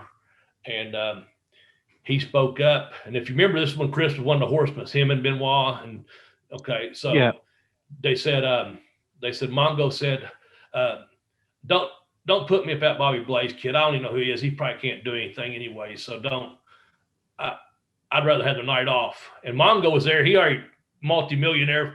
He's there for fun. He's just taking the money because he's got a big fucking, acres of land out in Texas. He ain't needing the money. He's just, and so apparently he said it, and Chris Benoit said, put my name in there. I'll wrestle. I'll wrestle. Wow. Chris took it how disrespectful Mongo was being in the war room. It pissed Chris off because it was explained to me, I'm more than one person. Mongo was very disrespectful that he wasn't even going to fucking wrestle if he had to wrestle me. Okay. Wow. So Chris got so pissed off because he was so serious. He said, put me at Bobby Blaze. And of course, there's Dean and Arn, and Arn always talked to me, and Kevin and the road agents, Terry, Kevin, and Arn. They're like, yeah, that just, it takes care of it, because if he don't want to fucking, Chris just answered the solution to the problem right there. That's when Chris immediately come to me and got my face and Bobby. Wow. Come here. We stood up. So anyway, after that, I get in the car. We got to go back to Detroit because we're staying up there. It was in Toledo. And so I ride with Scotty and Steve, and we're riding back. And I can't remember. Anyway, either there at the hotel one, as like Scotty told me the story back. He said, man, did you hear? He said, you're supposed to wrestle Mongo, and Chris stepped up. That's why you had that match. Well, next day at the airport, because this is the week of Thanksgiving, you finish up at Loop or whatever. So we're going home on that Wednesday at the airport the next day. Everyone's talking about that match. Like Bobby and Chris tore it up. That's all I'm hearing. I'm going, oh, fuck, that's pretty good. So I get home and celebrate, Thanksgiving. People call you, whatever. I just had a family at the time, so I'm just doing a couple family thing. I'm not going seeing every fucking body, but a couple of my buddies called, check on me. I said, excuse me. And I said, all I can tell you is, they were all happy I was on a pay-per-view and all that, and they'd seen it and stuff. I said, all I can tell you is watch this Saturday night. I said, if not this Saturday, the following. I said, something good's going to happen. So we're off for that week until I fly back to Nitro the following Monday, but I'm not used on at that particular time, but TV's still scheduled. So I get the Nitro, man, people's just coming up, just really putting it over, putting Chris over. Of course, I go to Chris as soon as I see him, and I pull him to the side. I shake his hand, I hug him, and tell him, man to man, hey, thanks for what you did for me. And he just basically like, fuck that asshole, fuck them people. They don't have any idea who's talented, who's not. He was still hot at almost, you know what I'm saying? He was still stewed a little bit. But yeah, that's what happened, man. And it's one of my better matches. And Dusty, I was just telling some students at the school over here, I help some young people out. We're just trying to learn the art of grappling, and someone put that match on a few weeks back, and I just telling him, I'm like, business only. But Dusty is on there, and he's really put me over on commentary. And he's like, Bobby Blaze, remind me of a young Dickie Slater. You know, Yeah, he's beating up Chris Benoit. And he goes, I'm a Bobby Blaze fan. He goes, wait a minute, I'm a Chris Benoit fan. He don't know who he goes, one of these days, Bobby Blaze is going to get to the pay window, you know. So even the commentary matches, you know, a lot of times if you watch that Saturday night, two guys are wrestling and they're talking about fucking something going to happen this Saturday at the Meadowlands or something, you know. But they were actually, him and Tony were like on that match saying, Bobby Blaze is making a show. And they stayed on the match instead of talking. They talked about some things, but mostly that match got a lot of commentary for that match. Right. And I'm proud of it, you know. And with that said, and I wrote about some of that in my first book. Let me just plug my books real quickly. You can get my books on Amazon. My first book's called Pin Me, Pay Me, Have Boots Will Travel. I speak about Chris because I got a little section called Those That Pass Through. And I just kept it to as hideous as that act is and what he'd done, I tried to separate that from the person I knew as a professional. So I honored the professionalism and the match I had and the respect he had for the business, and fuck what he did. That's, you know, I'm not here to judge him or those actions. I just know how I was treated, and I kept it to that when I said, you know, guys that have passed through, and him being one of them. So that's why I can speak about that, because I had that experience with this man. Of course, yeah. But I'm not glorifying anything outside the wrestling business by any means, you know, just to clarify that. And I make that very clear. And then my second book is called I Kicked Out on Two, The Education of a Wrestler. And those are available on Amazon. And so, you know, head on over and order you a copy of it. I've had several people from Australia buy copies when I look on my gimmick thing there from Amazon. Yep. You know, I imagine Mark Mercedes might have bought one. I don't know. I just spoke to Mark, believe it or not, 2 or 3 weeks ago. I woke up one morning and I had several missed calls from Australia. And I was like, I wonder, you know, is it Mark, or I know Rob Matrix also. And I'm like, I'm wondering who tried to call me, because I slept through it. I had my silencer on or whatever. But the next day I was up and I had my phone on and I looked and it was a FaceTime with Mark Mercedes. And I was like, that's right. Because we hadn't spoken for several years. We'd lost contact with each other. And so that's pretty cool, you know. That is cool. And it's cool talking to you too, you know. And then my brother and I, we bring up Rob Matrix son, because Rob came over and stayed with me and my family for about 2 months at one time, way back when he was training. So yeah.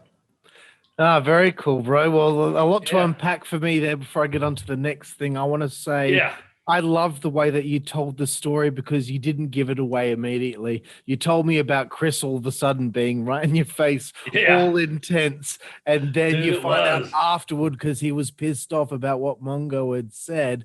And not only that, I've been trying to contact Mark Mercedes now for about 5-6 months, because, you know, there's not many Australians that were working over in the US during the mid-90s.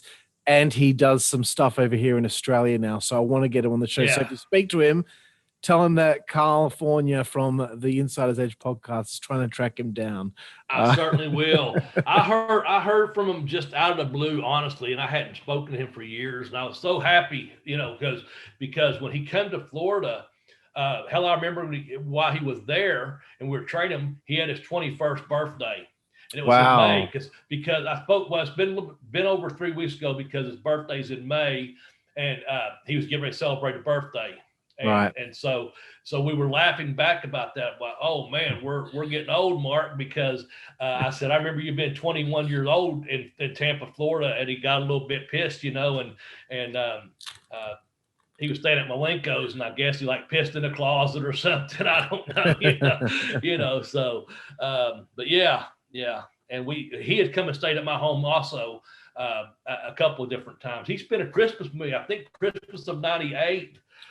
Really? I think that was 97 or 91, because and then he got to go to Georgia. He was in Georgia at the Dome. He got to wrestle someone there on Nitro. Okay. Yeah, I can't remember Tom Zink or so. I don't remember honestly, but he got to wrestle someone in the dome packed out, 30,000 people. I was happy for Mark, when you have such a, I just say I have a small part helping someone. You may have a larger part than what you think, but I had something to do with him breaking in, getting into business and to see someone do good. That's what I like to do. I try to keep it on positive vibes that, I'm happy that, he went back home and ran shows and stuff and, stayed involved with the business. And, he's doing quite well over. It's on the other side of the country to me, but he's doing quite well over there, I believe. Yeah, so. Good deal. I wanted to bring up another match, December 9th on Saturday night. You're in Erie, Pennsylvania. It's not long after your match with Chris. You're working for the Cruiserweight title against Eddie Guerrero. I see someone's worked with Eddie Guerrero. I've got to ask him about it because I'm not sure if there's ever been anyone as good as he was. It's a tough conversation when you start thinking about that, but damn. So I fly into Buffalo for a nitro, and of course, not used. Just you're in there, and then the next night's TV in Erie, Pennsylvania. Fucking snowbanks on the side of the road, over your car, basically making that trip. I was like, who the fuck book? Why don't they book Florida in December? Who fucking books Buffalo? A football team, maybe, But anyway, no, we get to the building, and my name's on the board with Eddie Guerrero, and Eddie is just such a talented person. Him and Dean and Chris, the way I put them is if I could touch you, touching Eddie is just like a touch, just like Dean is like just a little bit of a grip, if you can see this. Then Chris is like this. He's on you, he's right on you like what we just talked about. You almost don't know you're in the ring with Eddie because he's so smooth. And he's thinking and he's putting himself in positions. So when we have that match, I wrestled him twice, but this is the first time I wrestled him. And we're in the back, and he just says, hey, Bobby, he knows I know Dean. He's seen me work with Chris. And when that stuff like that happens, a guy just feels more confident when he's who he's in the ring with, He goes, so if I beat you tonight, he just kind of gave me a history lesson. He says, if I beat you tonight and you don't do anything to me, I beat a nobody. And he said, my dad always taught me, if you're going to win, beat somebody. He said, when you're in a ring with me tonight, be somebody. He said, you come at me. He said, I'll cut you off. You just keep coming. He said, I don't really want to call a whole lot. We'll call out there. We'll have fun. I want you to work hard, but I want you to be somebody. So when I win, it'll mean that much more. So give me everything you got. And I said, yes, sir. No worries. No worries. I got you. I said, you want me to do anything special? He goes, nope. Just do whatever you want to do. I'll be there for you. And he said, to finish the frog splash, and we'll go from there. I'm like, okay. So, I don't know, half an hour, 45 minutes goes by, get ready, go up to gorilla position. And he's like, remember what I told you, be somebody tonight. When we get out there, get on me good. I'll cut you off when I want it. I go, okay. And went out there, had a pretty good match. The only thing, and he was very pleased with it. I was very pleased with it. A lot of people told me they thought I was going to fucking win it. I said, well, hell, I thought I was going to win it. That's what I was out there for, The only thing he told me afterwards, and I don't know, I haven't watched it recently, but and I don't know if you've caught it or if you've seen it, but I gave him a quick snap suplex. And he said, in the back, he said, Bobby, he said, you're a lot bigger than me and taller than me. He said, when I tell you suplex, he said, you pick me up like a big man you are. He goes, I'll sell it for you. I go, okay. I'll just protect them though, because they worked, him and Chris and Dean, they all doing a little short snap suplex. I was bringing myself down a little bit just to, work that, you know what I'm saying? I wasn't doing disrespectful to me to bring myself down, but saying I tried to work the same way they did, but I'm a big, taller guy. And that's all he said. He said, man, you're a big, tall guy. And he goes, pick me up and hold me up there. And he goes, I'll sell it. And I go, anything else? He goes, no. He goes, stay on me. Anytime we work, just stay on me. He goes, good match. He was happy with it. I was happy with it. The only tip he gave me is like, when you're that big, pick a fucking guy up and make him take the suplex, you know. He goes, I know you was taking care of me. And I was, yeah, but, you know, I appreciate it. Yeah, so it's a good match. And I've still had people come up to that match and say, I had a couple friends from Pennsylvania, and I'd see them on some independent shows after it. They said, we thought you were going to win that night. I said, yeah, so did I. You know, so, yeah. But as far as in-ring talent, dude, I get to be in a ring with Dean Malenkos, Chris Benoit, and Eddie, and all these great fucking people. I wrestled Dean in Florida and trained with them, hung out with them and all that. You know, my heart's there because we as Australia, let me drink. In Sydney, on one of the last nights of the tour, Frankie Reyes was one of the referees, and we were watching out the window of the crow's nest or whatever there. And this was 93, and Frankie was like, man, Dean is one of the most underrated people in the world. I'm like, yeah, you know, in Japan he's over, but no one in the U.S. even knew about him at that time. You know what I'm saying? And I'd wrestled during that time, 92 and 93, and I'm like, fuck, I'm in here for greatness, you know. And then to tell you the Benoit deal, you know, to be in there with him, worked out with them, trained some, and then have that kind of match. But then Eddie, you know, is just in a class all by himself, the way he could smooth. He was so smooth, and the way he moved, you just had to keep going and do something and do something. And like I said, when he wanted it, he would just stop me and take it back over. Well, I knew enough to not just keep beating the piss out of him. I knew if he wanted something, he's going to take it. So I did the same thing. I took from him, you know, and he gave to me. And then when he wanted it, he took from me and I gave to him. And it was just, it was very easy and a pleasure. And to know that you was in a ring with someone that great, you know. Yeah. I wish I could have done a house show with them for a 20-minute match, you know. Yeah. But yeah, to answer your question, man, Eddie is just pure greatness in the ring. So smooth around your body. You'd just be like, am I supposed to sell this or what? He'd be around your head, around your arm, and then wrap your legs up. You're taking a face bump, and he's got you, you know, you got your leg. I can't show you here, but you got your legs crossed up to your butt, you know, and you're flat out on your stuff. And like, how the fuck did he go from here to there? And I'm like, it didn't feel it. You know, I mean, I felt it enough that, you know, like, whoa, he wants to be on a mat. I'm on the mat. What's next, you know? And then he like bow and arrows you, grab your feet and grab your neck and bring you up. You're like arching, you know, your bridge is like this. And he's going, how are you, kid? All right, I'm going to let you go. Let's go. You come back a little bit. You know, nice and easy stuff. I probably even said too much there because he let me go and come back to something else. You're like, well, how the fuck did we get here? You know, and I'm over in the turnbuckle, you know, chopping him or something. You know, it's just one of those things like, just the flow of it was so easy, man. And again, one of the guys doing 2 and 3 moves ahead. So when he bow and arrows you, you're like, okay, where's he going with this? I can only do so much. I can lay here and sell it. Luckily, I had a good bridge at that time going, what the fuck's next? You know, lets my chin go, rolls, and I roll to the turnbuckle. And he's like, stop me. So I know to stop him. So I turn him around, you know, punch him or I chop him or whatever I did, you know, like, okay, when he wants it back, he'll take it again. So it's good. It's good.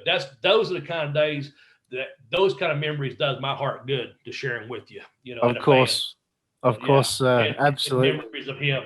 Yeah, absolutely. I don't mean to skim through too much here because I feel like I've taken up so much of your time so far, but I am really interested in your tenure with WCW because this is what I saw of you. I've seen every single match from WCW Saturday Night until they ended the show in April of 2000 before it became Saturday Morning and it was a clip show. But I've seen everything from start to finish, at least from 95 until 2000. But I just wanted to skim through a few things here before I get to some other opponents that I'm interested in hearing about.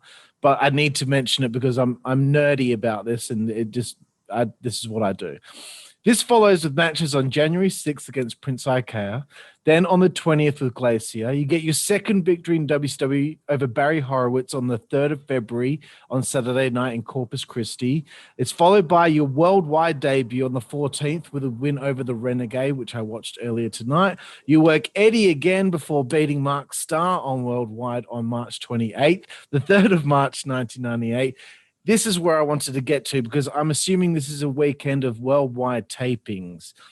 You work Goldberg, Fit Finlay in the same day, and then I believe the next day you, on the complete other side of the coin, you wrestle Tokyo Magnum, which I just think is you're working with two of the hardest hitting guys, and then you got Tokyo. Yeah. But please tell me about these tapings here and these three matches. Goldberg, Fit Finlay, Tokyo Magnum. That's okay. So I've got a story for each. Goldberg at Universal Studios, there's a half an hour in between each show, and then also they're union employees in there, so there's an hour lunch. So the way they space the day out, they start like at 9:30 or 10 in the morning, right? And they go to 6 in the evening. So anyway. With Goldberg, it was on the hour break for the hour lunch. And and Bill, nothing but respect for Bill Goldberg. I'm really happy for what he's done for his career.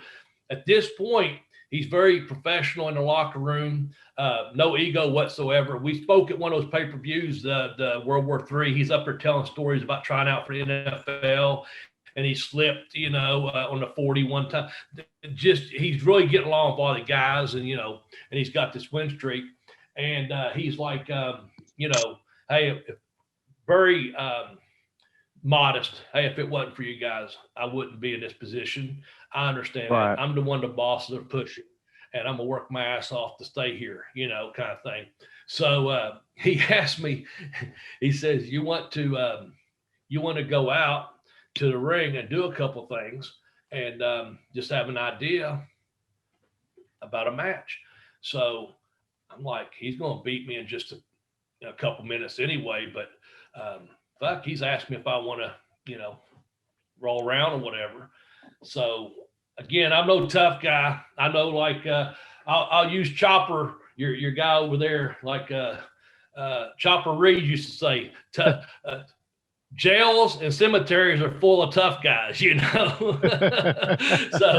anyway, I don't know if that's a good reference for you all or not, representing Australia, but I love Chopper. I've read all his books. But anyway, but we get in the ring. There's a couple of guys watching, and Bill and I get in the ring.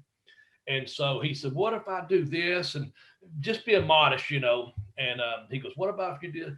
And so I said, well, if being realistic, if I do it, I have to do it because, and I was trying to explain to him, because it was, if you're going to work, I'd have to shoot in to do this. And he goes, well, won't you show me? And I go, and we're just messing around. We're slapping, just kind of locking up and slapping around. And I go, because if I go behind you, Bill, I'm going to take you down.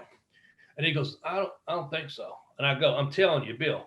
And I'm being nice, not a smart ass. We're being a big fucking guy, And I'm like, I'm telling you, if I get behind you, I can take you down.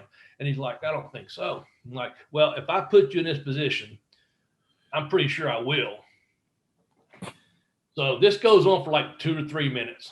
We're just talking, and I'm trying to tell him, I know what my job is, but I know what I'm capable of too, right? So I'm just being nice and being professional. No one's in the building, nothing like that. There's a couple people around. Some people, back in the back, guys dragging around, but we're in the ring. It's me and him, like 2 other guys there. And and this is a straight shoot. And Bill has met people at the airport at 6 o'clock in the morning from my hometown. And they said, hey, do you know Bobby Blade? And he puts me over. In Lexington, Kentucky, one of my friends, a good bartender, been all around for Hard Rock Cafe stuff.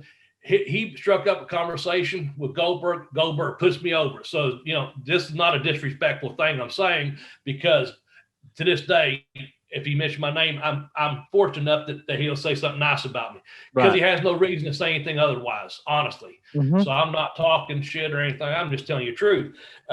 So Bill is there. We're standing there, and we're grabbing. And I told him, I said, if I go behind him, I'll take you down. And he goes, no, you're not. And so I switch his arm. I go behind him, and I got him in a single leg, and he's on his face. And he's on his face right in the fucking ring. Okay. I took him down, and he kind of does what you did. He's kind of laughing like that, right? Yeah. But what happened is this. Arn Anderson happened to be walking by. He's about probably 10 feet from the ring.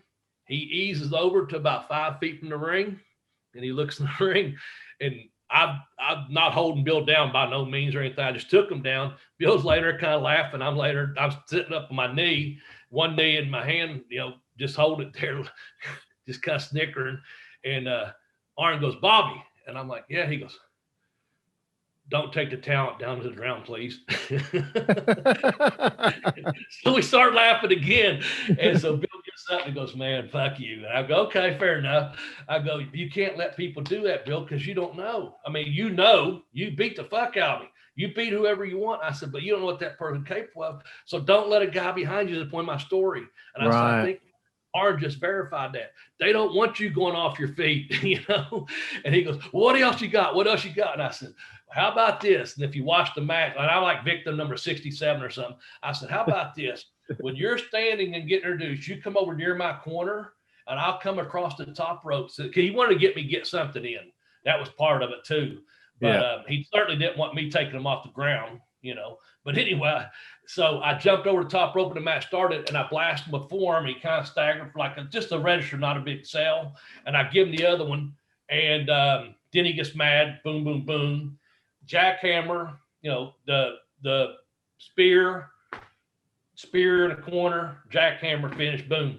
I go back behind a curtain. Terry Taylor waiting for me. He snapped my head over at the last second, but I had the long hair, the mullet, and I only missed the mat by just a couple inches. It could have been hurt anyone, but he said, "How was it? He take care of you." I said, "Yeah." He tucked my head.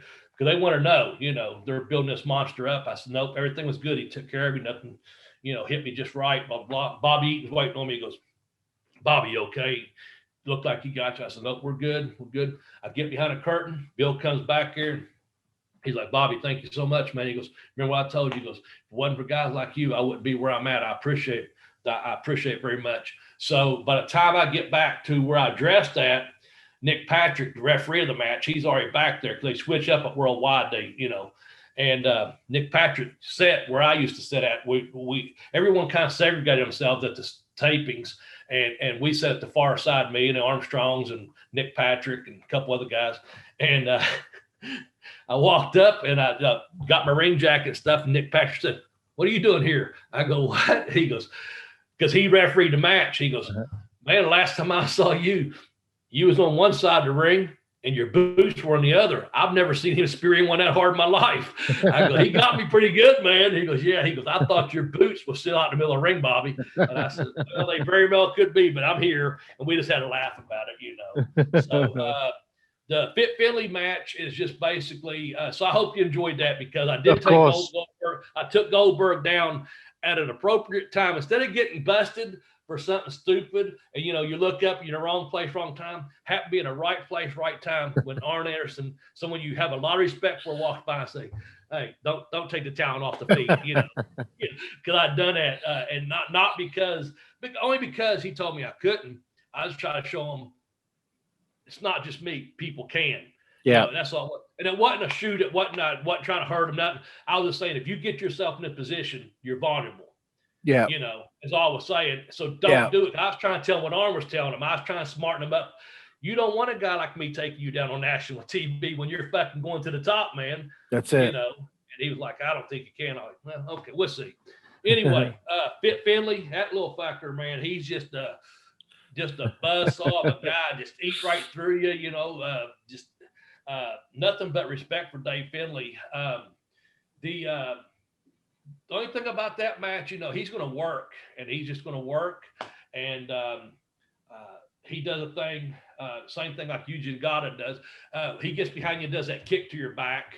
Yeah. And you're going to be stiff for a couple of days, man, because Fit lays that kick in there, but he believes in the business, and that's one of those things he just don't pull back on. Now, he's not trying to kick your fucking head off or something. He's kicking you in a safe place with his, pad on. That's memorable, and also knowing what a tough guy is, and he's been around the world and a top talent. That was a snug match, but a very good match for the match it was. And sadly to me, it didn't get the last long time. You had 5 minutes, and then you both got a minute of music, so now there's 3 minutes, and you're getting about 2 minutes out of it. And you try to, when you're doing those things, you try to get the best 2 minutes you can. So I'm throwing my forearms or giving him my knees and the stuff that I do good, knowing also I'm going to take the stuff he can do good, because it's not a house show where you can work it all out and then I'll get this in, then you get that in, we'll go here, go there. No, it's all condensed, and you're staying right on them, and he's staying on you to the finish. So not a glorious match per se because of time restrictions, but we got our shit in that needed to get in to get the TV angle across for what it was. Two talented guys working for a worldwide audience, and most of the people that follow the program probably say, "Oh, that Finley guy, he's tough, man." Oh, this kid here, keep your eye on him, but he's probably gonna get beat today, kind of thing. Tokyo Magnum, completely different deal. I had been to Michinoku, of course, at that point, and I had a shirt on that Sasuke or someone from the office had given me. I had several of them, and one of them I just happened to be wearing one day down there in Orlando, and they had the deal with New Japan, of course. And I remember walking the commissary, and Yuji Nagata saw the shirt. "Oh, please start talking to me about the shirt." And I'm like, introduce myself. He's like, "I'm Yuji," and so we started talking because I didn't know who he was. He didn't know who I was. We just two guys. It's like two guys from different places of the world meeting in Universal Studios as tourists because we was going to commissary. Right. That shirt he knew, right? And Yeah. I knew he was one of the boys. I didn't know it was Yuji Nagata, but we started talking. That was pretty cool. Kind of the same thing with Tokyo Magnum. He was back there, and he's kind of being a little bit arrogant, just like not a prick, not an asshole, but he was kind of like, "I'll understand English when I need to," kind of thing, And so it's no big deal. I'm there to work. I'm not there to bust balls. I'm there to do my job, So I go over a couple things, and he's like one of the Michinoku wrestlers, he's smaller, and he liked to do his stuff, and that was fine. But I'm like bigger and stronger, and I worked with guys like him. And so I'm like, I'm not let you, we're going to work. It's business only, but, don't fuck around. So we get out there and start having a match, and it's going okay. And he's a good little worker. Again, nothing disrespectful, nothing like that. And I get up over to the ropes, and he starts like shaking his dick in my face and like doing this little, gimmick deal. Yeah. And I was like, "Well, I've had about enough of your shit, buddy. I mean, I'm going over. That's not the point. The point is I'm feeling him in a ring, and I'm like, I know how light he is, and I know I can hurt him, but I'm not there to hurt people. I'm not there to be a tough guy. I'm there to do my job. But also, I'm not going to let him fucking embarrass me, So, because he's getting a little bit smart, right. in the ring, and I'm like, this is not the time and place to play games. If we're over in Japan, a Michinoku spot show or something, and we're having fun, but not for worldwide TV. So I do that one spot, and a lot of people really like it. And I got it from Japan, actually. I get up on the top rope and let them stand up above me. And then I grab them under the thighs and jump out to the middle ring and drop one knee down. I don't know if you've seen that. I go to one knee, and then I make them nut shot their knee. Yeah. My knee in the middle. And he did that, and I took him. I said, "Okay, you're going for a ride." And that's just at that time, my size and strength. I just pick him up, jump out. When I had two good legs, I could jump out off that turnbuckle, drop down on one knee, and his balls come across my other knee, and you're taking the bump, and that's it. 1, 2, 3. I come back to the war room. Arn Anderson's waiting on me, and he's like, "Hey, Bobby, you look like you tried to get a little smart on you out there." I go, he was just trying to have fun, I think, Arn. He said, "No, I think he was trying to be a little cutesy." And I wasn't trying to bury the guy. I said, "Well, I guess I took care of that, didn't I?" He said, "That's what I wanted to hear." He said, you did the right thing. He said, "You took it home when you needed to." I said, "Thanks, boss." 'Cause I was trying not to bury the kid, but Arn knew what's happening. Yeah. He's an agent. He knows what the fuck's going on. But he goes, you did the right thing. I said, okay. I didn't want to bury the kid. I didn't want to say, well, I had to do what I had to do, but he saw it. So, yeah. So, yeah. Interesting. Hope I answered your question. Yeah. Yeah. Interesting. I just thought those set of circumstances were interesting. Yeah. So thank you for sharing. I'm gonna again start skimming through some of these matches through to the end of 1998. Chris Adams on May 5th in Springfield, Illinois. Kidman on May 19th in Portland, Maine. You make your Thunder debut finally on July 1st against Brian Adams in Columbus, Georgia. Yes. Finally on Thunder. I mean, you've been in the company for a little while now. Were you hopeful at some point they will give you an angle? Yeah. Did you speak up about that? Yes and no. So that Thursday Thunder, the Sunday prior to that, I had worked Brian Adams in Orlando at a worldwide taping. Right. He had just finished up with WWE or WWF, whatever, and he was going to come in as part of the NWO. He had just done something with Brett like the night before. I'm not sure what took place, but Brian and my name was on the board to be his first opponent on worldwide. Okay. And so he comes up to me. He's a big 6'10" guy, and been around. And he comes over to where I'm dressing at. I'm just bullshitting around. Like I said, I have a couple buddies there. And he says, hey, we talked, and professional. And he goes, so I'm going to do this. And, this is some of the stuff I do. And I'm like, big, strong looking motherfucker. You probably can. But I'm thinking, someone's told him something or someone hasn't told him something yet. So, because he's just kind of distant, but he's just like, I'm going to do this, but not as an asshole. He was professional when he did it. So he leaves. He's gone 15, 20 minutes maybe. And he comes back and he goes, hey, can I talk to you again? I go, yeah. And he goes, man, I heard you was trained by Dean Malenkos. I go, yeah. He goes, man, him, Eddie Guerrero, they couldn't shut up about you over there. They told me not to worry about anything and to come over here and get a match from you and do what you said. And I said, what? He goes, yeah. He goes, man, I didn't mean to come off that way. He goes, listen, they want me to go over strong.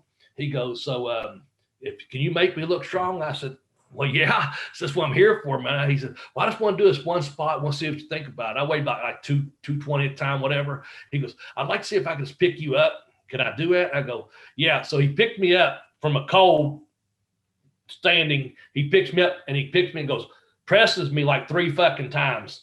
And it sets me back down. Yeah, it sets me back down. He goes, okay, I think we do this. He goes, well, what you do if you'll hit the ropes and come off and let me press you and do a press slam.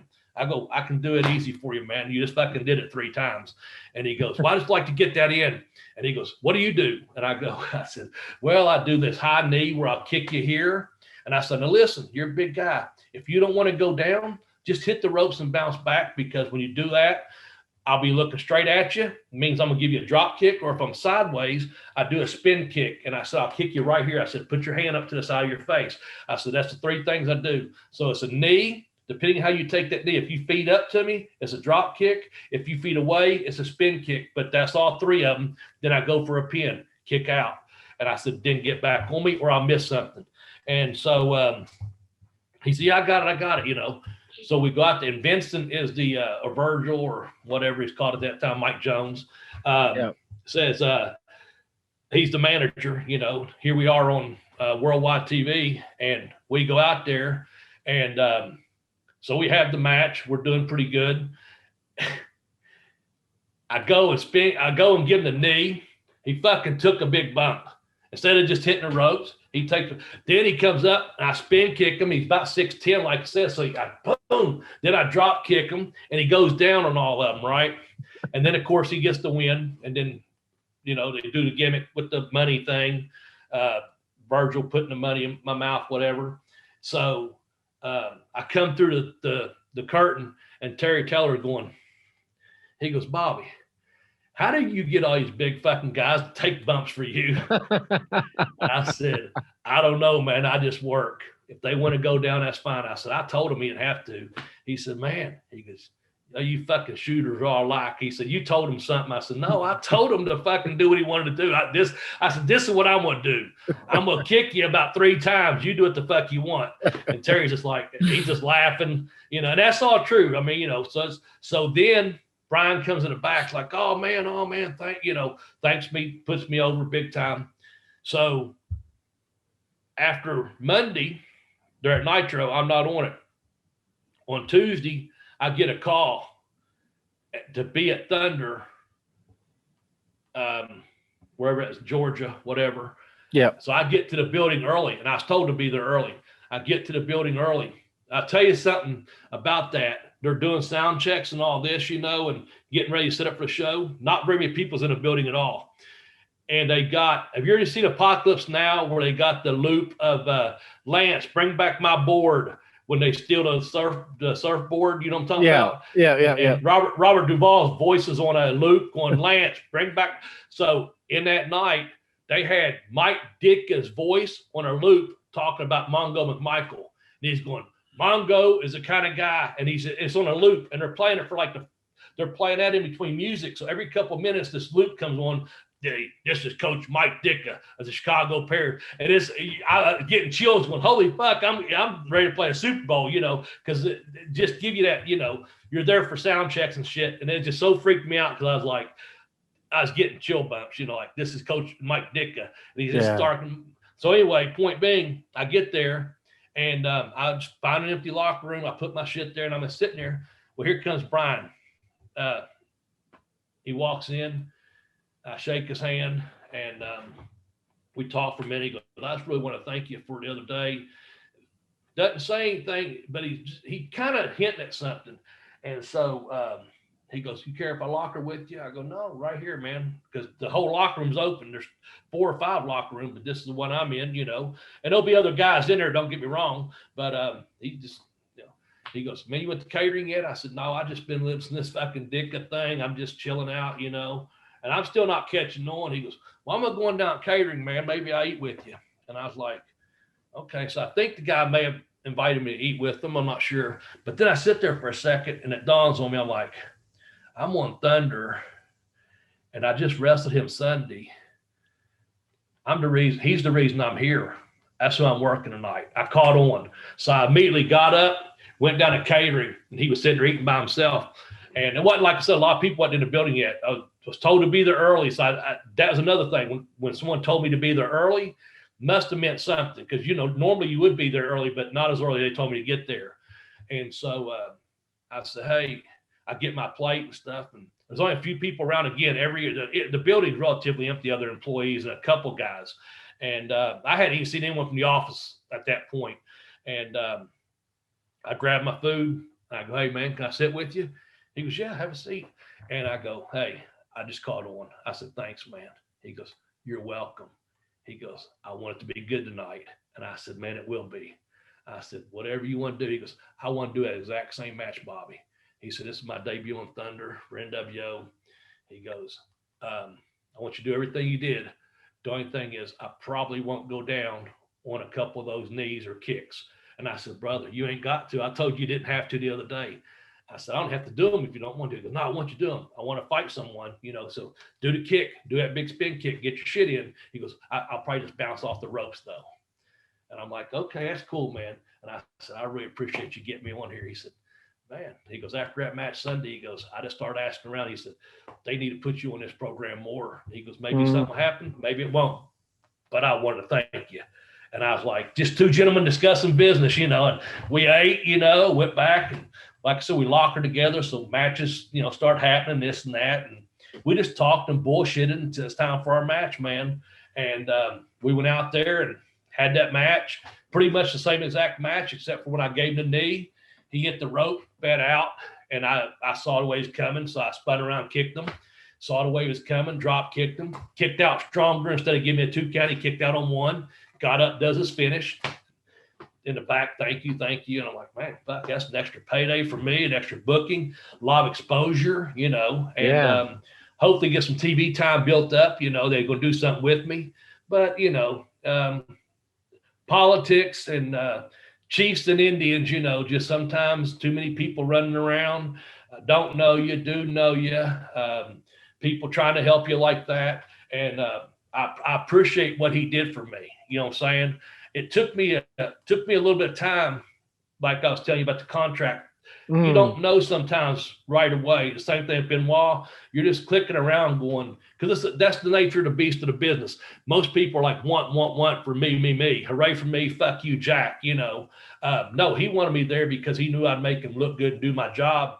And also in doing that, lift me up some, And so, yeah, that's kind of how that happened. And I appreciated it too, very much so. That's a hell of a story there, man. Bobby, I was just like skimming through things, and then when I mentioned Bryan Adams, I could feel there was a sparkle in your eye. So I was like, hang on, I'm going to segue into this because I feel like there might be something there. Boom, we got something really meaningful. Good. That's fantastic. I'll continue on my skimming through to get to 1999. Mike Enos in Macon, Georgia on July 7th. The 13th of September, 98 against Raven on Worldwide. 22nd of September against the Cat Ernest Miller in Amherst, Massachusetts. Glacier again on November 17th in Salina, Kansas. This is what I wanted to get to. Before we get to 1999, you make your Nitro debut. The 30th of November, 1998. Not a dark match, but this is, from my research, maybe you have worked on Nitro, but the 30th of November, 1998 in Chattanooga against Wrath in a 28-second classic. Okay, so I don't know where you got 28 seconds at. Really? That's what it. Yeah, no, I believe you because honestly, it was. Let me just build it up to it, okay? Okay. I'm surprised you got 28 seconds out of it. And again, I'm not doubting your time, but here's my time. Okay. So I'm going to go in to work in Chattanooga on Nitro with Booker T. Oh. In Knoxville, correct? Right. Is that Chattanooga? Yeah. Chattanooga. Yeah. Chattanooga. Okay. Supposed to go about 7 minutes, get Booker T over, have a good time. I know I can do it, right? Of course. Get there. Word is, someone says, Bobby, you don't have enough TV time. Like, where the fuck am I going to get it at if you don't give it to me on Nitro? So don't put them with Booker, and you're giving them too much time for Nitro. So that came back to me from Terry Taylor. Right. So Terry said, I know who the person was that said, that's because that's Bischoff's time, to say, Icknayat or whatever. So Booker come over and actually said, Bobby, man, I wish we could have went together. I'm sure you could have done it. He tried to lift me up, and he ends up doing Lash LaRue, and Lash done his job, I'm sure. But anyway, point being, I was a little bit let down, and Booker like, hey, we'll get another K, Bob, we're good, And like I said, some of these guys you just talk to as grown men, talk like you and I are, you just know how to take someone. I'm like, yeah, man, I'm just a little bit bummed about Booker. I said, but it's good, man. Just, you have your match, whatever. So Terry's like, so I got you this match against Raph. Now, Brian's over there. He's over changing clothes. I knew him as Night Stalker at Smoky Mountain Wrestling, okay? Of course, yeah. Matter of fact, the first two people, when I went to Charlotte that night for my tryout, the first two people I met when I walked in the door was James Mitchell, Darren Van Horn, and Raph. They were there by the door where you actually enter at. They had ordered some pre-catering, and they must have knew a restaurant in Charlotte they like to eat. That's what I was getting at, because they were eating separate. So when I walked in, I basically walked in on a meeting, and I was like, hey, Bobby, man, what is going on? I said, I'm here for a tryout, dark match, whatever. Oh, that's cool, So anyway, no heat, nothing like that for Raph. Good dude. So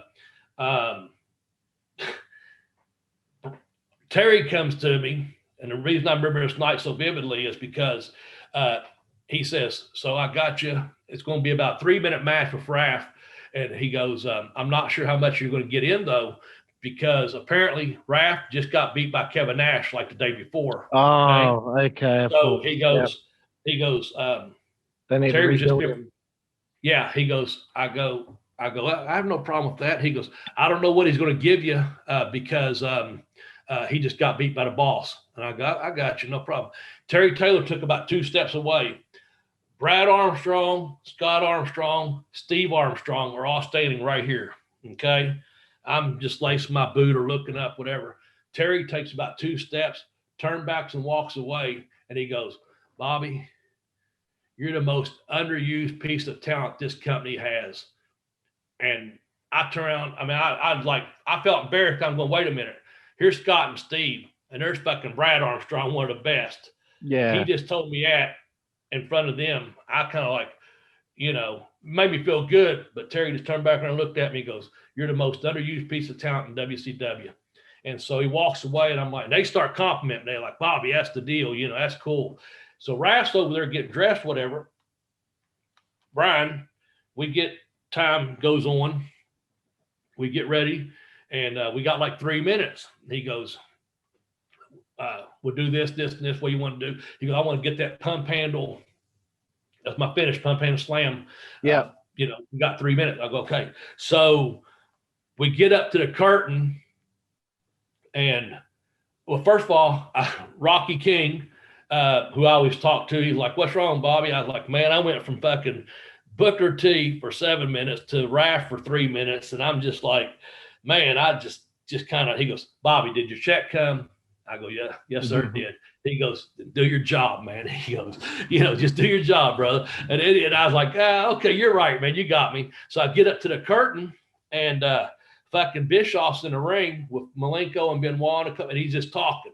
And 9 o'clock's just going past. And someone's yelling, they're going over. And I'm hearing them. I'm in a grill position right behind the curtain. Brian's right behind me. Paul Orndorff is right here in front of me. Okay. I'm looking this way. Orndorff's right here. Brian's right there. So they're going over. 2 minutes, 3 minutes. Paul turned around. He got his earpiece. He goes, guys, you got less than a minute. Fuck, that's it. And I thought, man, I'm gonna just fucking walk back. Fuck this live show. I'm gonna walk back, get my shit, and walk out of here. And I thought, I can't, because I get a check every 2 weeks from FedEx, and I'm from Turner Broadcasting, and I'm got a good job. Just shut up and do your fucking job.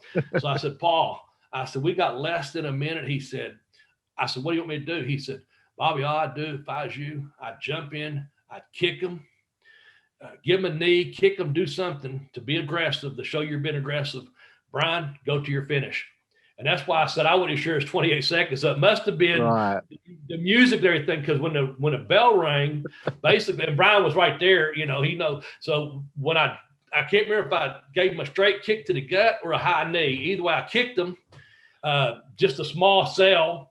He done some, I don't know if he hit me or whatever, but basically I think he kicked me back, bent me over, done the pump slam, 1, 2, 3. That's why I said I thought you might. Honestly, I would say maybe 5 seconds, but it must have been counting music and us getting to the ring to get 28. But yeah, that's what it was. And it was professional. It wasn't his fault. It wasn't my fault. No. He was doing what he was doing. I know if I could have got 8 minutes with Brian, but they weren't going to let that happen if they weren't going to let it happen with Booker. But I would have loved to have gotten 3 with them. And then that's basically what a squash. Now, remember when I said they was going over, it's 9 o'clock, and they're going over, tick, tick, tick. So after the match, I'm not mad at anyone, nothing like that. I'm just thinking, fuck, man, I could have done, you know, so much more. Scotty and Steve Armstrong, myself, we go to Applebee's. We're sitting there, and the end of Raw is going off to the show. You know, I was middle, like I said, about 9 o'clock. So by the time I get changed, we're ready to go out the building and eat. And we're at the Applebee's, like the bar, and they've got Raw on, you know, TV. And I'm sitting there and I'm like, oh man, I wish I could have done more in this. And Scott said, Bobby, you know what time you was on? I go, yeah, top of the hour, pretty much. And he goes, you know what happened at 9 o'clock tonight? I go, no. He goes, every fucking one in America turned off Nitro and switched to Raw. No one probably even saw you get beat. And I was like, fuck, I never thought about that. You're right. You're probably right, man. And I kid you not, unless someone knows that or looks it up, it never got mentioned to me. I thought I'm going to go home and everyone's going to think I got squashed. And that I came home the following week or whatever it was. I was this little small restaurant, and this kid come up to me about 15, 17 years old. And I thought, the way he come up to me, I could tell he's a fan, but also I thought, oh, he's going to say, man, you got beat by Raph, be some smart ass or something. Dude, the kid come up to me, he goes, man, are you Bobby Blaze? And he goes, man, when they announced you from Ashton the Cucky the other night on Nitro, and I was so happy, man, that was great. And he didn't say anything about getting beat, winning, losing, nothing. It was just great that someone in his hometown was on TV. Right. And that to this day, I've never had anyone come up and say, hey, man, other than during a professional interview, someone bring up like, what happened with you and Raph? What happened to your Nitro? That was the only person that ever come up live and said something to me. And it was because I was from their hometown and they recognized me. And I thought that's cool because what Scotty said at 9 o'clock, everyone went to Raw. They flipped that channel. So very few people saw it. But again, Brian's was a tremendous talent and had such good size and such a good look to him and stuff. I'd have gladly done 3 or 8 minutes with him. But also, if I only got 3 seconds with him, I know I gave him a kick and I almost pretty sure he just gave me a kick back, pump handle, suplex, 1, 2, 3, no problem. He's a professional, it's just people went over. I know I got called out earlier tonight that, I wasn't going to get 8 minutes or 7 minutes, whatever, Booker T. It's just, it's up and down. That's that business. Stick around this business 15 minutes, it'll change, kind of thing. So I'm sure Brian would have much rather probably had get 3 or 4 minutes with someone than just have to go, because that's his time too, Of course. That's his time too, the longer he's out there to, get his shit in, get his stuff over, it's going to look even better, And so it is what it is. That's what he did every week. That's what he did every week.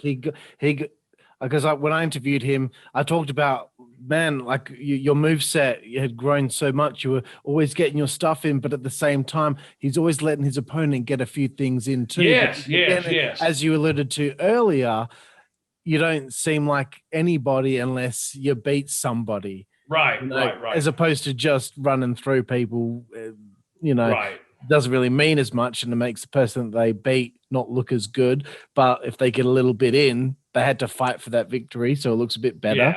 But yeah, totally know where you come from there. And we're getting to 1999 now. It's your final year with WCW. Not to rush through anything here, but again, I've taken up so much of your time. And I appreciate your time so much. These stories are fantastic. But you are busy on Saturday night, early 99. In the first 2 months, you worked Scott Putski, Alex Wright, Judo Suwa, Dave Burkhead, another unsung hero from Saturday Night Days, Perry Saturn, Jerry Flynn, Lash LaRue. In your first 2 months of 99, you get to Thunder on February 18th against Scott Steiner in Salt Lake City. How was it working with Scott? So yeah, all those other guys, some good in there. So what happened was I had been in Tampa, I think for a Nitro and then for a TV taping. And I didn't do the Nitro, but I did the TV taping like a Sarasota. So when I wrestled Putski, just to back up a second, sure, they brought me into the office, Terry Taylor and them did, and they said, hey, we got this new idea for you. This is Terry Taylor. He said, got this new idea. We're going to make you, it's right when Rob Van Dam's like doing like Mr. Monday Night. So I said, Bobby, we're going to maybe let you do this deal where you're like Mr. Saturday Night. You're starting to get some victories, on Saturday night. And I'm like, oh, that's great. And he goes, by the way, can you go out there and put Scotty over? I'm like, so it don't start tonight. And he goes, now you two guys can have a really competitive match. And I had room with Scott on the road. We got stranded somewhere in like Syracuse or somewhere. And we didn't really know each other, but I'm just saying sometimes shit happened. Like, oh, we had to split a room, whatever. So, and I'd seen his work, and I knew who his dad was. Didn't know him, obviously. And so I'm like, I have no problem putting Scott over. He's standing right there. What I'm going to say?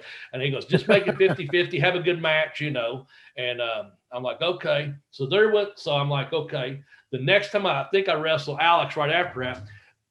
Terry is gone. He went to New York for a brief time. So I see the board. That's me and Alex Wright. And I know Alex is supposed to go over it. So I go to Arn. I go, Arn, can I speak to you a minute? Right. Yeah. Come into the office. And I said, so Terry told me I was going to be dismissed Saturday night. And I said, last week I got beat. I said, now I'm going here and wrestle. And I said, going to get beat again. I said, was this a rib or what? He goes, Terry's no longer here. He goes, oh, shit. Yeah. I go, yeah. Okay. And he goes, just do your job. And, like you always do. We're just talking. He goes, who you got tonight? I said, Alex Wright. And he goes, oh, man, you and Alex, you just go out there, have a good match, Bobby. He said, just keep doing your job. Don't give him a reason to fire you. We're just talking. Like I said, okay. So that happens. Then the Perry Saturn deal, that's when Terry comes back. So, I can still see nothing's going to happen other than I'm going to wrestle on these shows and do my deal, So, but I did a TV taping, and I think when I wrestled Eddie again, he had an argument earlier that day with a Bischoff where Bischoff threw some coffee. So when I got with Eddie that night, completely different than when we were in Erie, he comes out and he says, Bobby, I want you to beat me up and stay on me until the finish. He said, if I want anything, I'll take it.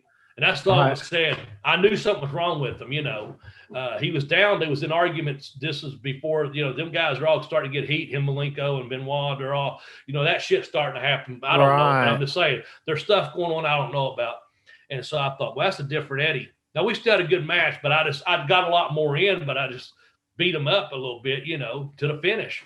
And I didn't hurt him, beat him up, so I stayed on him and got a lot of offense that I shouldn't have gotten because it's kind of against what he was saying, like you beat someone. So anyway, but then I don't know what happened. Everyone's going to Salt Lake City. And I flew home. Like, okay, well, then I'm home. By the time I get home that night, I got a late phone call that I'm supposed to be in Salt Lake City the next day, and an e-ticket will be waiting for me. So instead of flying from Tampa to Salt Lake like I was supposed to, I said, well, I must not be on Thunder this week. They flew me home. Well, apparently someone made a mistake or someone made a request or whatever, because then I had to fly to Salt Lake City, and I wrestled Scott Steiner. So Scott, what happened was DDP and him was getting ready to do a hospital match, a stretcher match, okay? Yeah. Someone made an audible call that after TV on Tampa, they didn't book me out there, but someone on TV in Tampa for the taping, they was like, Bobby Blaze would be a good fit to set up for the pay-per-view coming up for DDP.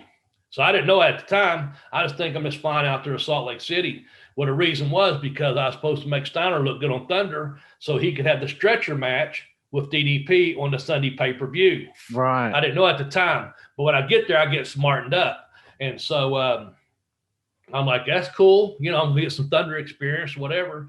And so Scotty and I start talking. Again, I always spoke to these guys, very respectful and whatever. And I said, he goes, Bobby, he goes, so I'm going to just get on you, a couple of suplexes, put you in a Steiner recliner, and then we'll get you out to the stretcher. You cool with that? And I'm like, yeah, And he had seen Brian Clark pick me up, or Brian Adams pick me up, over his head a couple of times. I'd like to do a spot where I pick you up, slam you, just stay on you. If that's, I was like, Scott, whatever you want to do, So I said, only thing I'm going to do is I'm not going to take off my shirt. I said, I said, brother, you got this body. I said, I'm just leaving my Blaze shirt on. He said, that's fine, man. I want to get the exposure for my name. Yeah. But also, I'm not going to take my shirt off against his body. And then Buff Bagwell's the other one out there with the bibbed overall with no shirt, and he buffed the stuff. Fucking ain't a beauty contest or a bodybuilding contest, but I'm not even entering it, And he goes, that's fine, man, whatever you want to do. But on the match itself, the only thing he told me was, he goes, so when I'm going to do a ground and pound when you're down on your face, He goes, I'll take my elbow. And he goes, if you're laying this away, expect me to hit you this way, but no, the next one coming. So just turn and I'll hit you in the back. So he wasn't going to hit me in the face, you know? Yeah. And I'm like, yeah, thanks for heads up. He goes, yeah. He goes, it's in the back. Don't worry. I'll make sure, you know, I'm looking. Like, okay. So we go out there and he's just on my shit and does the deal with that. Took care of me. Just hit me up in there. And then puts me in a Steiner recliner. Match is over. Pretty much a squash. But then, but I knew he was taking care of me though. And I knew he struggled a little bit to pick me up for whatever reason. I didn't come off right or whatever, but he wasn't as easy as Brian did. Anyway, so I sail to the stretcher. They put me on a stretcher. He comes over, pushes me off the stretcher because he's got this stretcher match on Sunday. So I know my deal. I'm playing a role, you know. But when I go off the stretcher, he starts stomping the back of the stretcher, okay? So I got a pad that you're laying on. It's on me first. And then the metal's on there, he's stomping. So it's making it look very, very impressive hitting that metal. But as I'm selling like the second or third kick, my leg goes down between the railing of the safety rung for the fans can't come in, the security railing. Well, he's up there holding the top of the rail and he's looking down, he's kicking me and it's across my knee because he wants to put me in a hospital, right? Because that's what he's going to do to DDP. I feel my knee get trapped in there, and that metal part of the stretcher is starting to come down inside of the rail, the way it's flipped. And I look down at my leg, and he apparently he sees my eyes divert. He immediately looks down, and he sees where it's at, and instead of giving it that one extra kick, he just turned around. I was like, ooh, because he would have broke my leg probably, legit. Oh shit! Because if he'd have kicked that metal, it would have went those next few inches against my knee. I'm not saying it would have broke it, but it very well could have. But he had me damaged enough as it was with the couple of kicks that came before that. So when he saw my eyes, he knew something was up, and he looked to where I was looking, and he pulled back and just walked away, you know, done his deal, whatever. And I was like, oh man, I'm glad he caught that. So they put me on a stretcher, take me in the back around another way and stuff. He's back there waiting on me, and I said, man. I said, thanks for catching that on that stretcher. He said, I saw it. He said, right there on your leg. I said, man, thanks. And he goes, you're welcome. I go, thanks for the match. I could beat the fuck out of me, you know, and he's laughing. He goes, yeah, I told you. He goes, the only thing is, how come you didn't get up very high on that thing? I said, brother, I don't mean as bad. I said, I thought you were stronger at the way. I said, I only weigh 220. He goes, well, fuck, you didn't help me. And, you know, we're just laughing kind of. And I was like, well, I tried, you know, I said, the point is, I said, you got the stretcher match over, right? He goes, yeah, thank you. And then Buff was thanking me, and it's all good. I go around a corner. There's some of the guys, some Mexican guys, and you know, guys that are, you know, have already worked. Like they thought he killed me. I was like, Bobby, you okay? You know, goodbye, amigo. You know, then I'm like, yeah, man, it's good, you know. But yeah, he beat the fuck out of me, but very safely beat the fuck out of me. You know what I'm saying? And then the thing about that was the local news even put it on that I had a match that night in Salt Lake City. And like Ashland, Kentucky's own Salt Lake was in Salt Lake City tonight against a former Michigan wrestler and WCW star Scott Steiner. And folks, he is all right. Bobby Blaze is all right. He got carried out on a stretcher. So they're buying it. Local media is buying it. We just got word and Turner Sports, WCW, you know, Bobby Blaze got carried out on a stretcher, but he will be okay because I knew a couple of sports and announcers and the main, but the guy that announced it was the main newscaster. He come in at the end of the podcast, the end of the broadcast, and said that after sports was even off. And I was like, that's getting over, man. So sometimes, you know, get that ass whooping, you know, pin me, pay me, have Boots will travel. You got to get that ass whooping, but you got to get that pay too. And if you get anything out of that, the bonus is, you know, oh man, get over on local news and got a national television coverage. And, you know, that's what I was there for. Absolutely. And again, if it were more real and you look at the situation, this guy's a collegiate wrestler for the University of Michigan, built like he is. Well, who the fuck you think is going to win that fight anyway? It's no contest. So, you know, thankfully it's a work, you know. Absolutely, bro. Absolutely. And thanks for sharing that. It's great. Yeah. It seems like no matter what I feelings, bring, man, because it's just the work to me. It's just the work, course. you know. Yeah. So it seems like no matter what match I bring up, there is a story behind it. Bobby Blaze, this interview is on fire. No pun intended. good. I'm going to skim through some more matches here before we get to the end of your time in WCW. Scott Norton, March 3rd. Disco on March 16th. The win over Johnny Swing on Worldwide on March 30th. You're winning some, you're losing some. You work with Vampiro on the 13th of April. Hugh Morris on May 25th. You work with Bobby Duncombe Jr. and Kurt Hennig, teaming with a friend of the show, Lenny Lane, on June 22nd. Got any Kurt Hennig stories for me? No, that was a couple actually, but that's the only time I got to share a ring with them, and it was just it's cool, man. We just got to do. I done a spot with both of them. That was it. You know, I got to do a spot with Bobby Duncombe and Bobby and Kurt. The only thing about the when I first got to WCW, and I think Kurt Hennig is one of the greatest bumpers of all time, one of the greatest workers of all time. He's tremendous. You know, he is Mr. Perfect. You know, so but yeah, he. When I first hired in there, I got flown to kind of like that Salt Lake City deal. I just had finished up somewhere, and next thing I know, I'm come home and I got a message to be in San Bernardino, California. I'm like, well, I don't know who's booking this shit down there, but they don't, you know, travel and booking needs to get together. I found that out right away, you know, as long as a check shows up. But damn, why are you know? Anyway, yeah, I go to San Bernardino and. I put my stuff down, and it just so happens Kurt Hennig has his stuff down beside mine. And of course, I'd met him, and so he hired back in the night of my tryout match. He come out, they just bashed Flair's head in the door the night before. Oh yeah.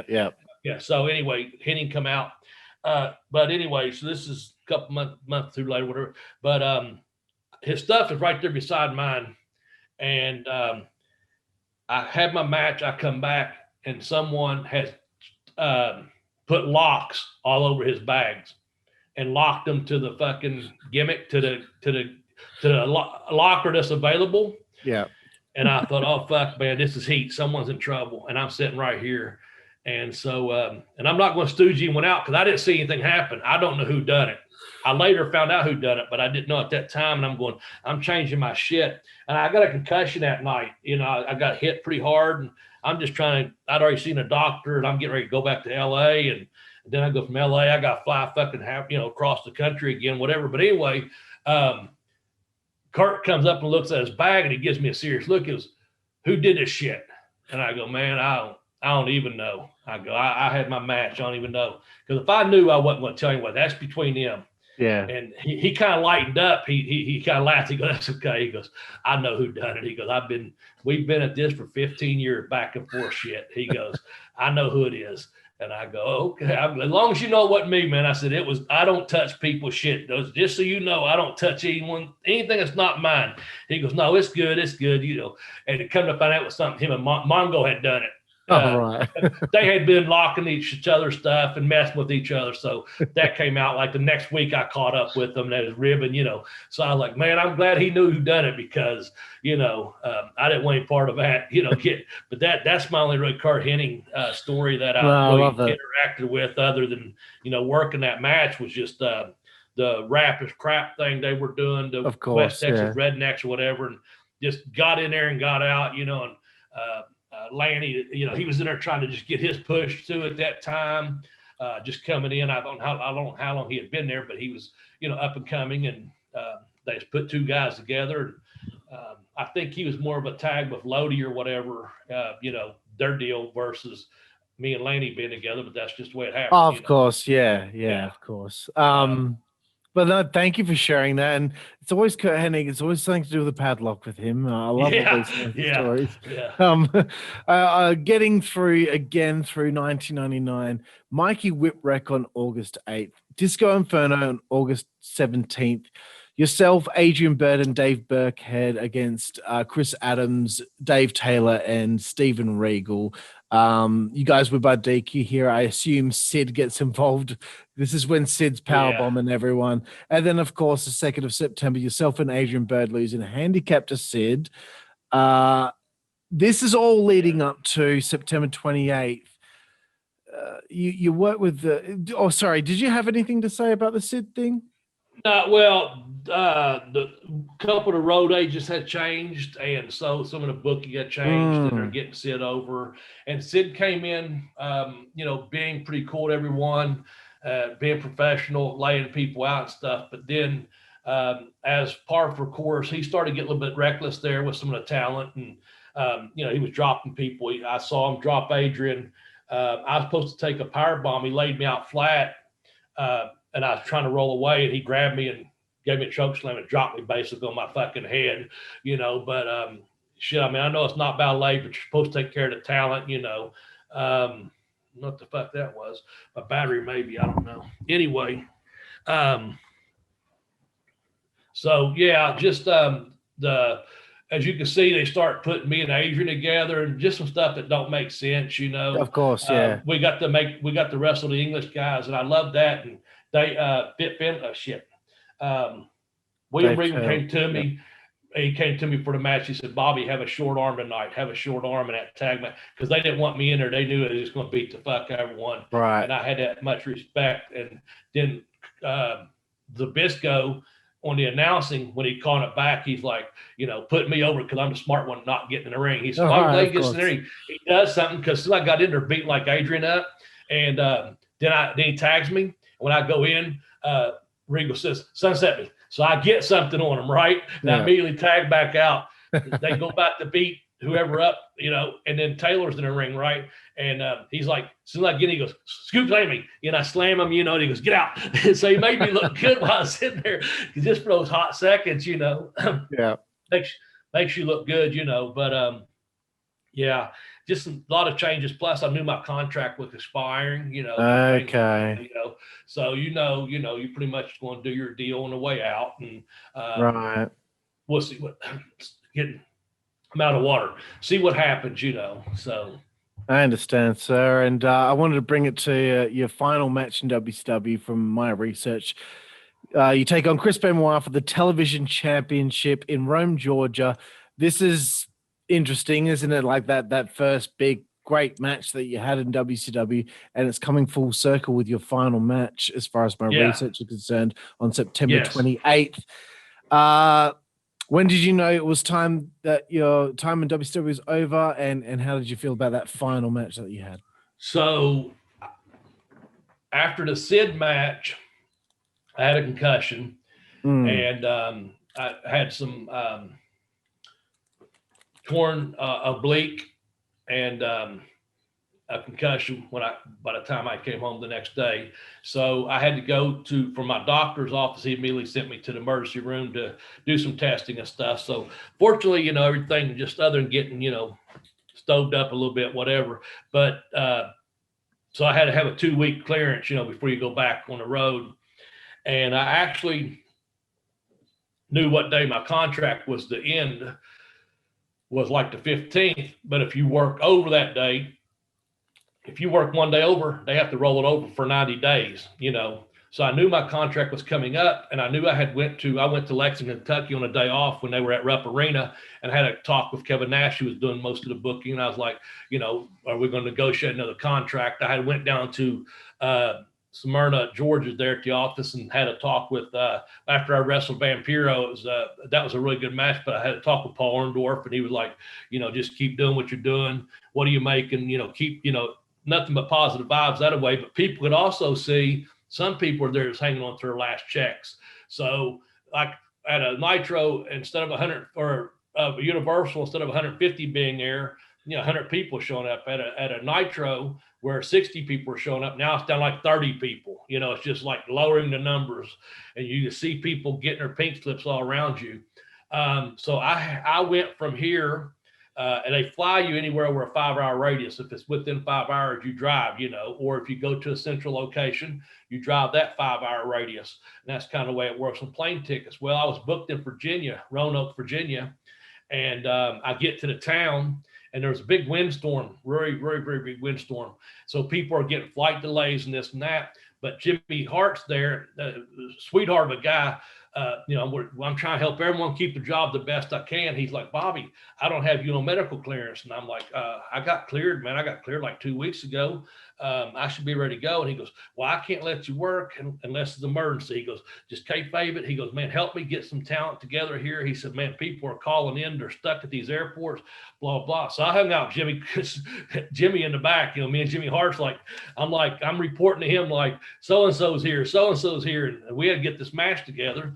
And he goes, Bobby, we got enough. He goes, I can't use you. You're free to go, man. He said, I'm sorry you'd have to drive that far. I'm like, we're good. Don't worry, thanks. And this and that. So I knew something was up then because I wasn't on the booking sheet. Right. But then by the time I got home, well, a couple of days later, not that exact time, but I knew I was over the day of my contract. So I knew they had to pay me. So I knew that part. And then when I went to Georgia, I was on whatever his day it was, the 28th. I knew I was past my contract, so I'm getting paid for the next 3 months, no matter what happens. Okay, and I wrestled cool. Chris, and Chris was having a match with, I want to say DDP. I could be wrong, or no, maybe it's Steiner. Yeah, maybe Scott Steiner. Anyway, yeah, I think it was Scott Steiner for a pay-per-view coming up. So we went to the war room, and again, kind of had an idea of someone saying, make it 50-50. Like we did up there in Toledo or whatever. They was like, Chris has to go over strong. He's got a pay-per-view of Steiner. It's going to be a 70-30 match. Chris, just stay on him. Well, that don't go so well for Chris. Of course. we leave the office and Chris goes, Bobby, it's 50-50. My chops will be stiff tonight and watch my finish. I said, yeah. So it wasn't a barn burner, but it was still a good hot match. We chopped each other, and fought and then took but it was more like 60-40 maybe, him. But he wasn't going to just eat me up. He, too much respect for that, for the business and myself. And so then I came home and I had, again, back home, not that day, just saying, this time period, I had tickets to fly to New Orleans to do a TV the following Tuesday. And it was sitting on my office desk. And I get a phone call from JJ. And he's like, hey, Bobby, and I saw these people going, now they're down to 75 people. To 75 people, they're down to 60 people. And from 60, they go to 42. Well, that's where I'm at. I'm in that cut there from 60 to 42. So I'm on the final 60 people down to 42. And that 42 went to 25. And those 25 were the guys that either Vince bought out or they stayed home for those couple of years till they re-signed. So I was way down there on the list as far as getting let go. But of course, your name is just on a piece of paper of how much money you make and how many days a year you work. And someone comes in as a businessman that don't even know this, don't know who Bobby Blaze is. He's making this much money. He's working this many days, scratch, that's what they're doing, because they had nothing to do with the wrestling business. They're turner employees trying to save money. So anyway, but I was honored that I made it that far. And maybe they was going by S's instead of B's, instead of Bobby Blaze, maybe went Bobby Smedley. Maybe that's why I made it that far too. I don't know. Just saying. But JJ was real very professional, saying, hey, Bobby, just want to let you know it's the hardest part of my job. And I could tell he was on speaker too. And I was being courteous. I was a little bit hot, but I was like, no, I get it, JJ, whatever. And so he said, you'll be getting a slip in the mail the next day or two, Well, lo and behold, FedEx showed up the very next day. So it had been sent, but he made a call, it had been sent, which is no problem. He'd been doing his job. That's what he's supposed to. Yeah. And I said, well, JJ, I'll just tell you this. I said, he goes, but I'd really like you to make TV. Fort Guerrero, Missouri. No, I don't know. I had to fly to New Orleans. I can't remember. Several towns in New Orleans. How much you make TV, but it's outside New Orleans. Fort Girardi, Missouri. Anyway, somewhere over around New Orleans area. So I said, I'm not going to be at TV this week. And he goes, well, I really wish you would consider that. We're going to need bodies for TV. And I go, JJ, you told me I'm terminated. I said, I just want my last checks. I knew I had some royalty check coming from the EA Sports video game I was in. I got to be in Mayhem, one of 60 characters. So, I knew I had money coming from that. And I knew my contract rolled over, so he owed me for at least the next 90 days of that. And I wasn't being an asshole. I just was like, look, you said I'm terminated. I know I am. And I'll just kindly send these tickets back to the office. And he goes, if you're not going to use them, send them back. And sorry to hear you're not going to be at TV. And I said, that's just the way it is. Like, we're good. Thank you. Appreciate your service. Hung up, and I was hot. Don't get me wrong. I had me a few beers that night, but next day the paper came, and then I honored my part. I mailed an airline ticket back, and then I kept in touch with a couple guys that were still there. And someone told me, said, man, you all be glad you didn't go to that TV tape. And they said, there's about 900 people in that big ass building. And he said, they wasn't hardly anyone to even put matches together. And I was like, well, I'm glad too then. And so that's just kind of how I, heard it. And of course I did get my pay, which I was very thankful for. And I got my royalty check that I was owed. I was very thankful for. So overall, it was a very, very good experience to be on worldwide TV and work for such a, I'll call it a good company at the time, because the Wrestle Wars and the Monday Night Wars and a lot of publicity, done a lot for my career. I don't look back at the wins and losses because it seemed like it balanced out pretty good. And that's exactly what I went with. You mentioned Alex Wright, one of the Alex Wright matches on there. We had a little issue there, got it straightened out early on my contract. Just a misunderstanding. I kicked out of his German suplex on 2. I noticed that was very close. That was that bout got me fired, but I went in and manned up. I talked to Taylor and Arn, and Flair was on a couch. Arn was laughed. Flair was snickering on the couch. Arn was looking at me like this, and then Terry was like trying to get it out of me. And he basically said, "Well, so Bobby, listen, you got to take the finishes because we're going to have guys put you over, and they're going to lay down for 3 seconds. And in turn, when we put you over, or you put someone over, please keep your back there for 3 seconds." He goes, "It's not a territory where you have to kick out and stay strong on that third count. Just later, take the third count." And I said, that was just between me and Alex. I said, it was no big deal. It won't happen again, And so it didn't. And, but yeah, I thought, oh shit, Ryder, but a lot of people that didn't like Alex, and it wasn't I did or did not like him. It had nothing to do with some other shit.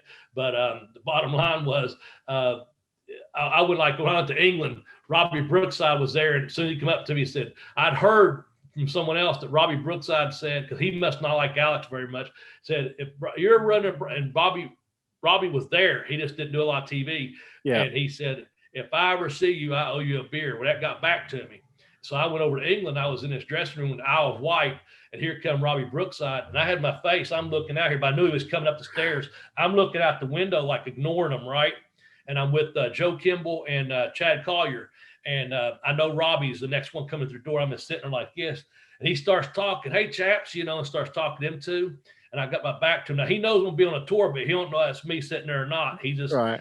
I turned around. Before I turned around, I said, that must be Robbie Brookside. And that motherfucker, from what I hear, owes me a beer. He goes, I hear us, what? He'd say, German, what? Like that. And I turn around. And he goes, oh, Bobby Blaze, we give each other a big hug. And I'm like going to be over for like next 30 days and have to wrestle him a lot, He goes, you got it, mate. I'll give you a beer, So we had beer, after the matches and stuff. But yeah, it's pretty cool. But that's another story just that I tell because I kicked out of some guy's finish on national TV about costing my job, man. Right. Because anyway. I watched that match earlier tonight and I was like, oh, like it felt like the German suplex finish came out of nowhere because you just had this you had your comeback against him. All of a sudden he hits this German and then you kick out and you roll out the ring. Matches that happen. That's one of those matches that happen. You've got 3 minutes. It was for TV. It's tape. And I swear to you, so we locked up and we went to a corner and Alex threw I guess European uppercut, maybe forearm or uppercut. And whoever refereed at the time, time to go. Oh, Alex starts fucking panicking. Alex starts panicking. Go home. Okay. And when he does it again, he blasted me and hit me in the jaw really good. And I'm like, fuck this motherfucker. But I knew I had to go. I knew I had to go home because it was time.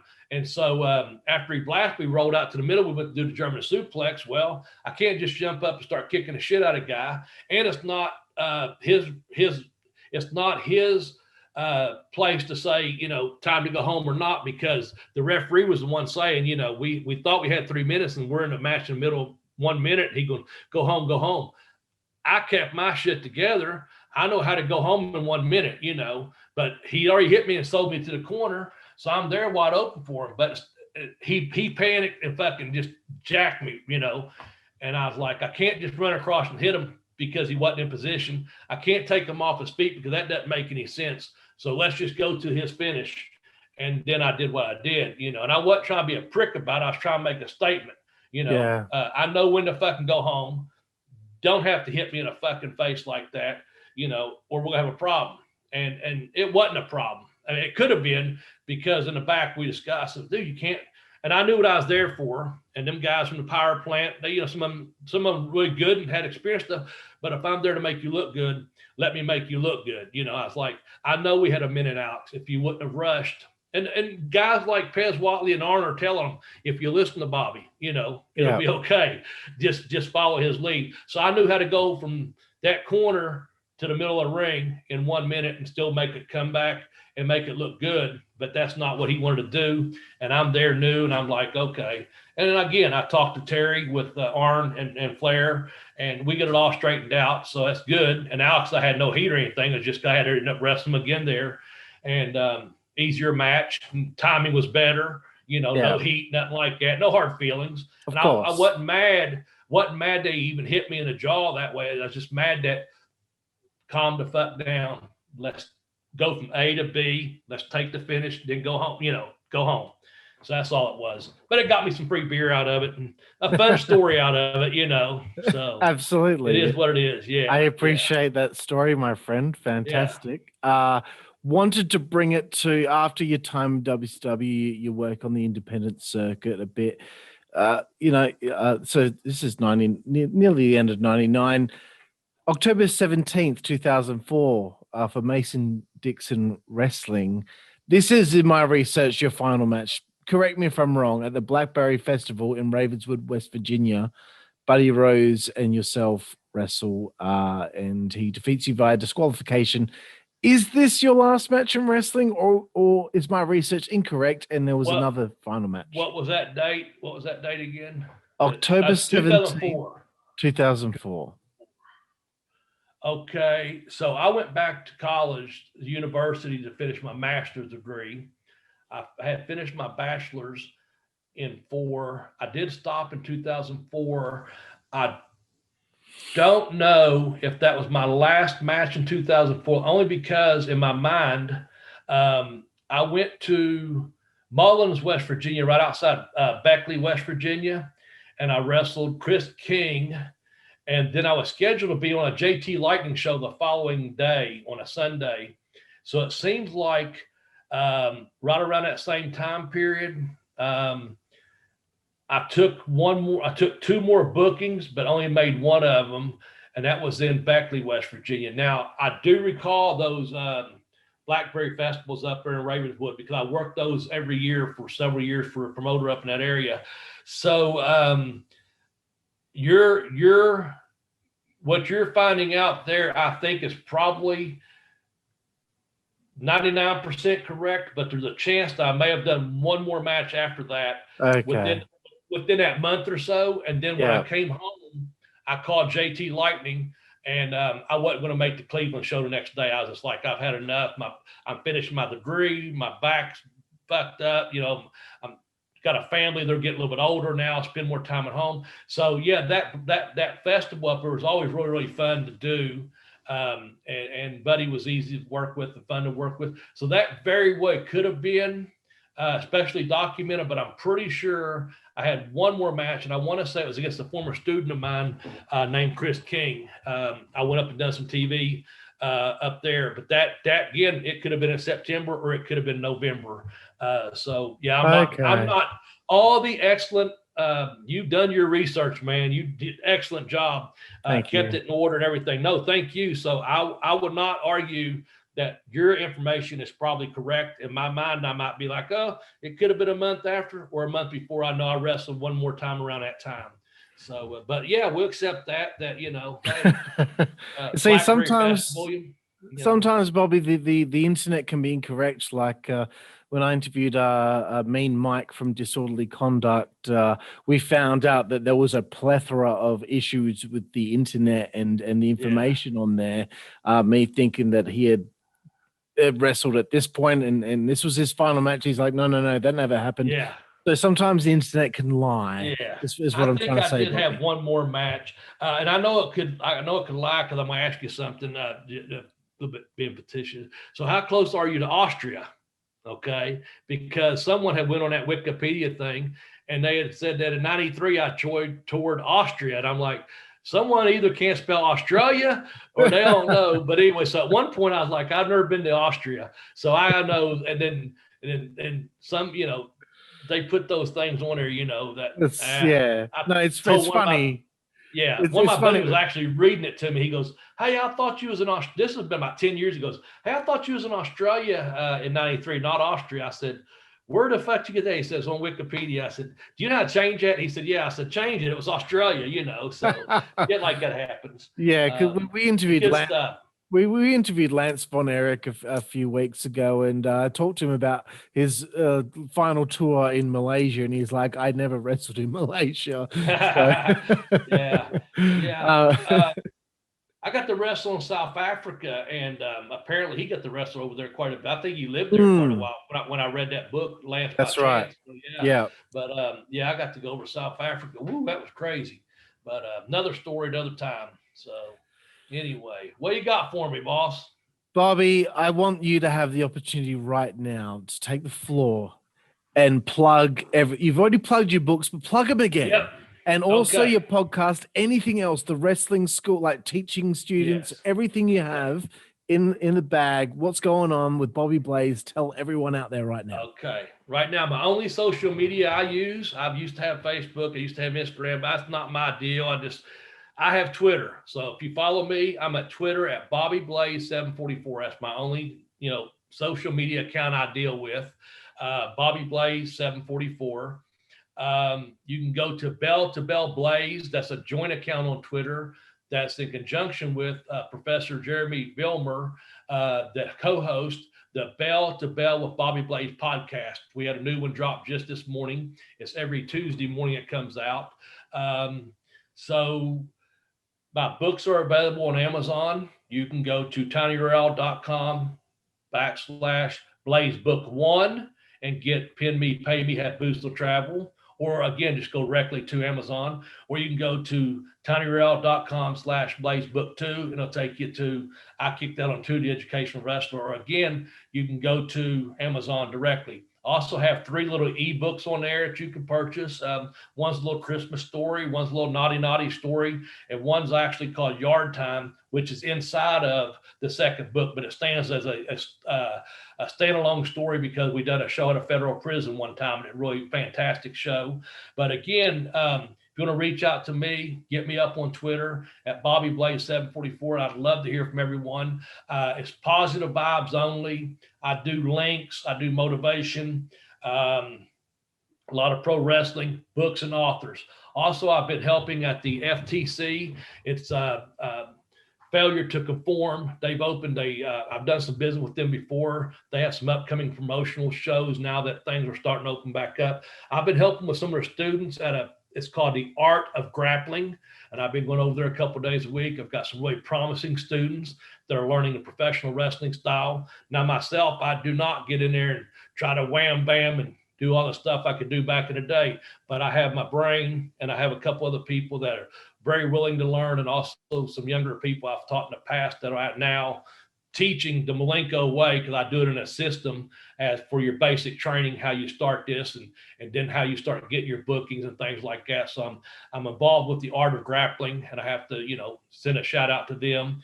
And if you're in wherever you're at, if I could help a young person, if they ask for my help in a locker room or whatever, can you watch my match or whatever, I gladly do it because I want to get back to this business. I feel like for the blessings I've had in this business, ups and downs, the hardships, the good times and all that, I feel like I'd be doing an injustice to myself if I don't give back to something that's so good to me. And also if these young students, I would be doing an injustice to them if I didn't try to help them in some way to say, if you do it this way, you're improving your chances of getting somewhere and being a better wrestler or a better professional.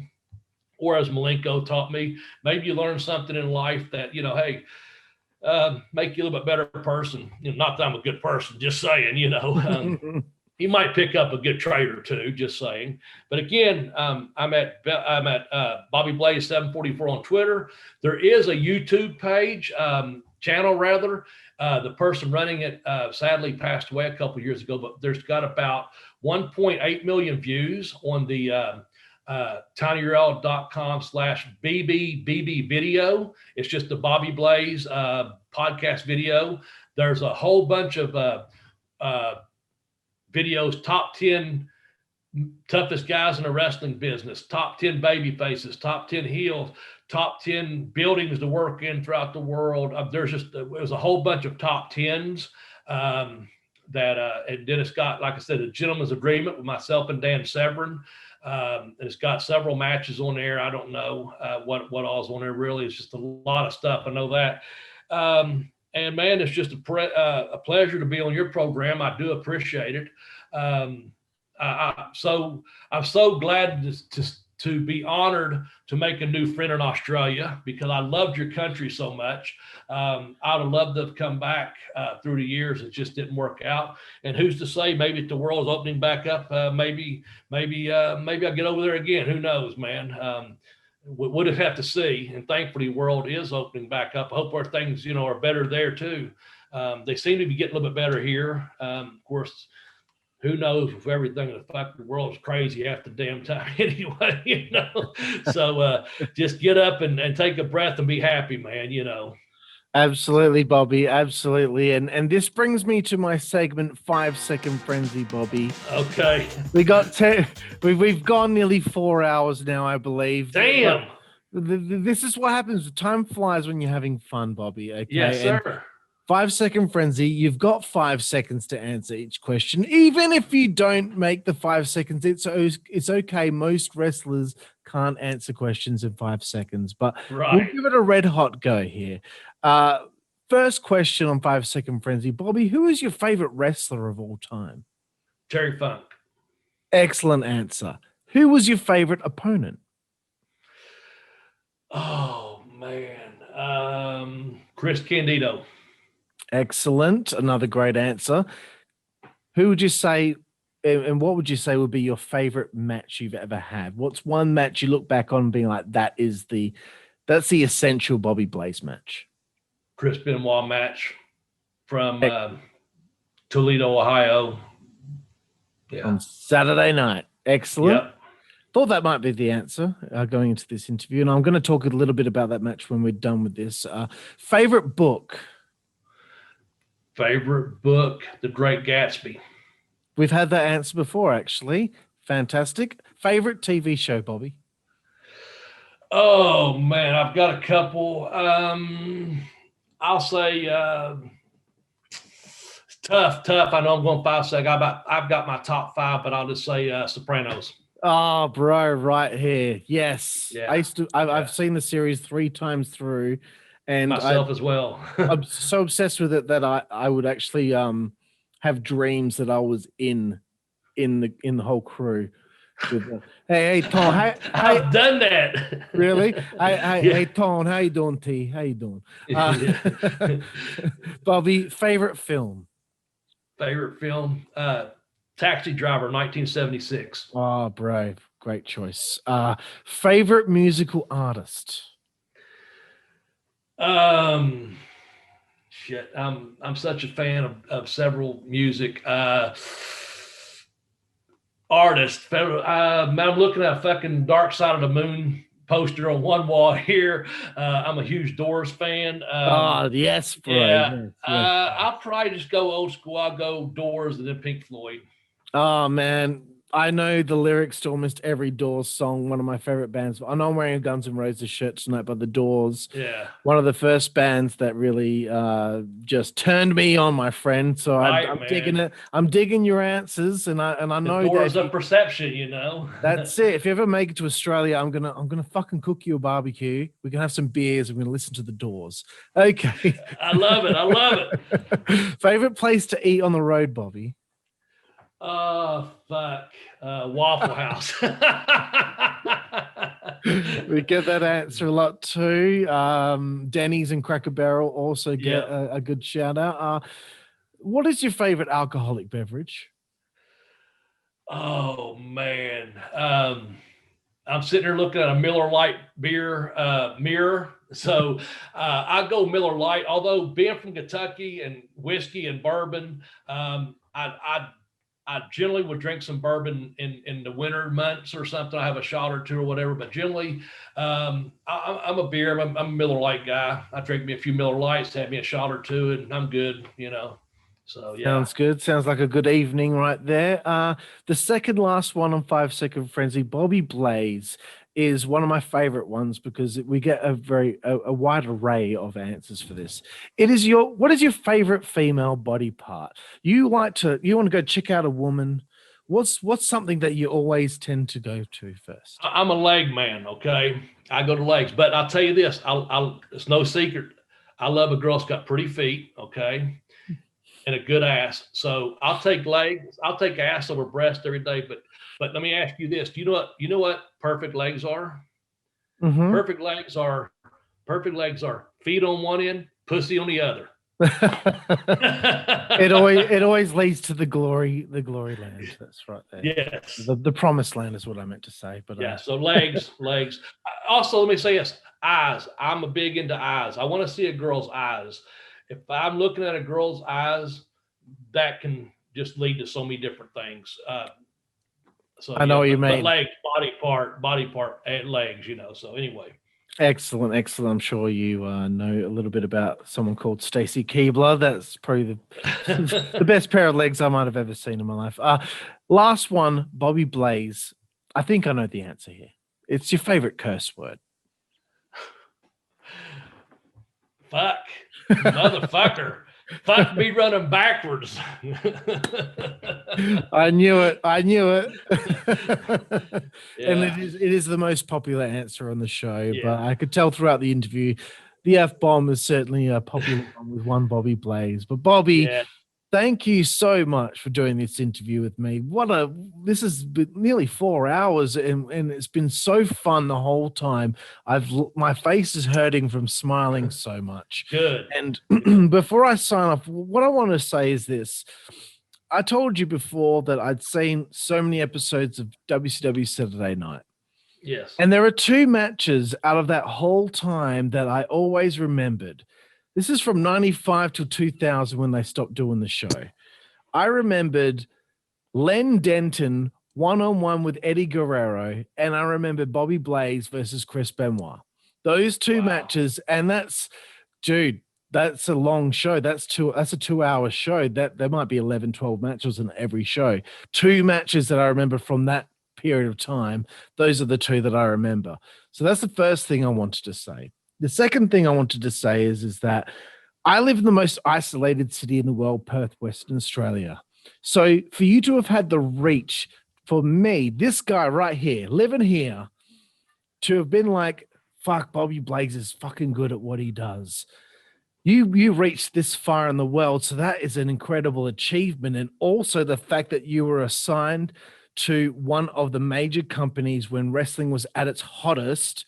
Whether most of your matches were on Saturday night or not, it doesn't matter. You were still there. You were on Thunder. You were on Worldwide. You were on Pro. You were on Nitro.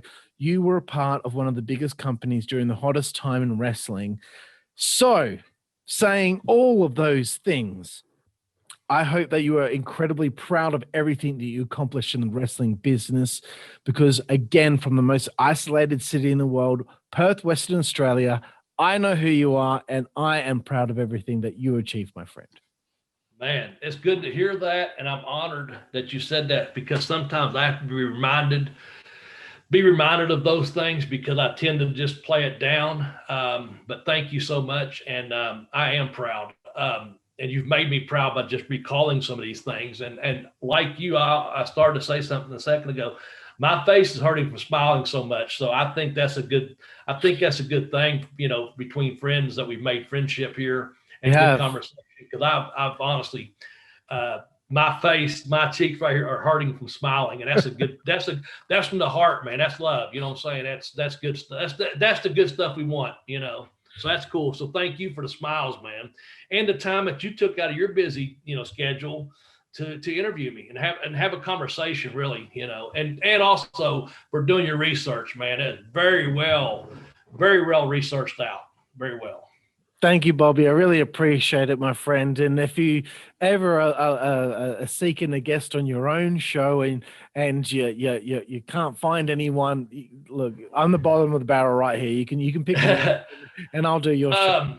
Honestly, we just started doing guest. We didn't have one this week. We won't be having this one this week. We have one more guest scheduled, but we've only had we've only had like maybe 5 or 6 guests, just in, you know, that's just, we had a different format, but now we're starting to get guests. So I'll definitely kick that around to Jeremy and let him know that we have someone willing to come onto the show and we have fun on the show, man. So no problem. That's good.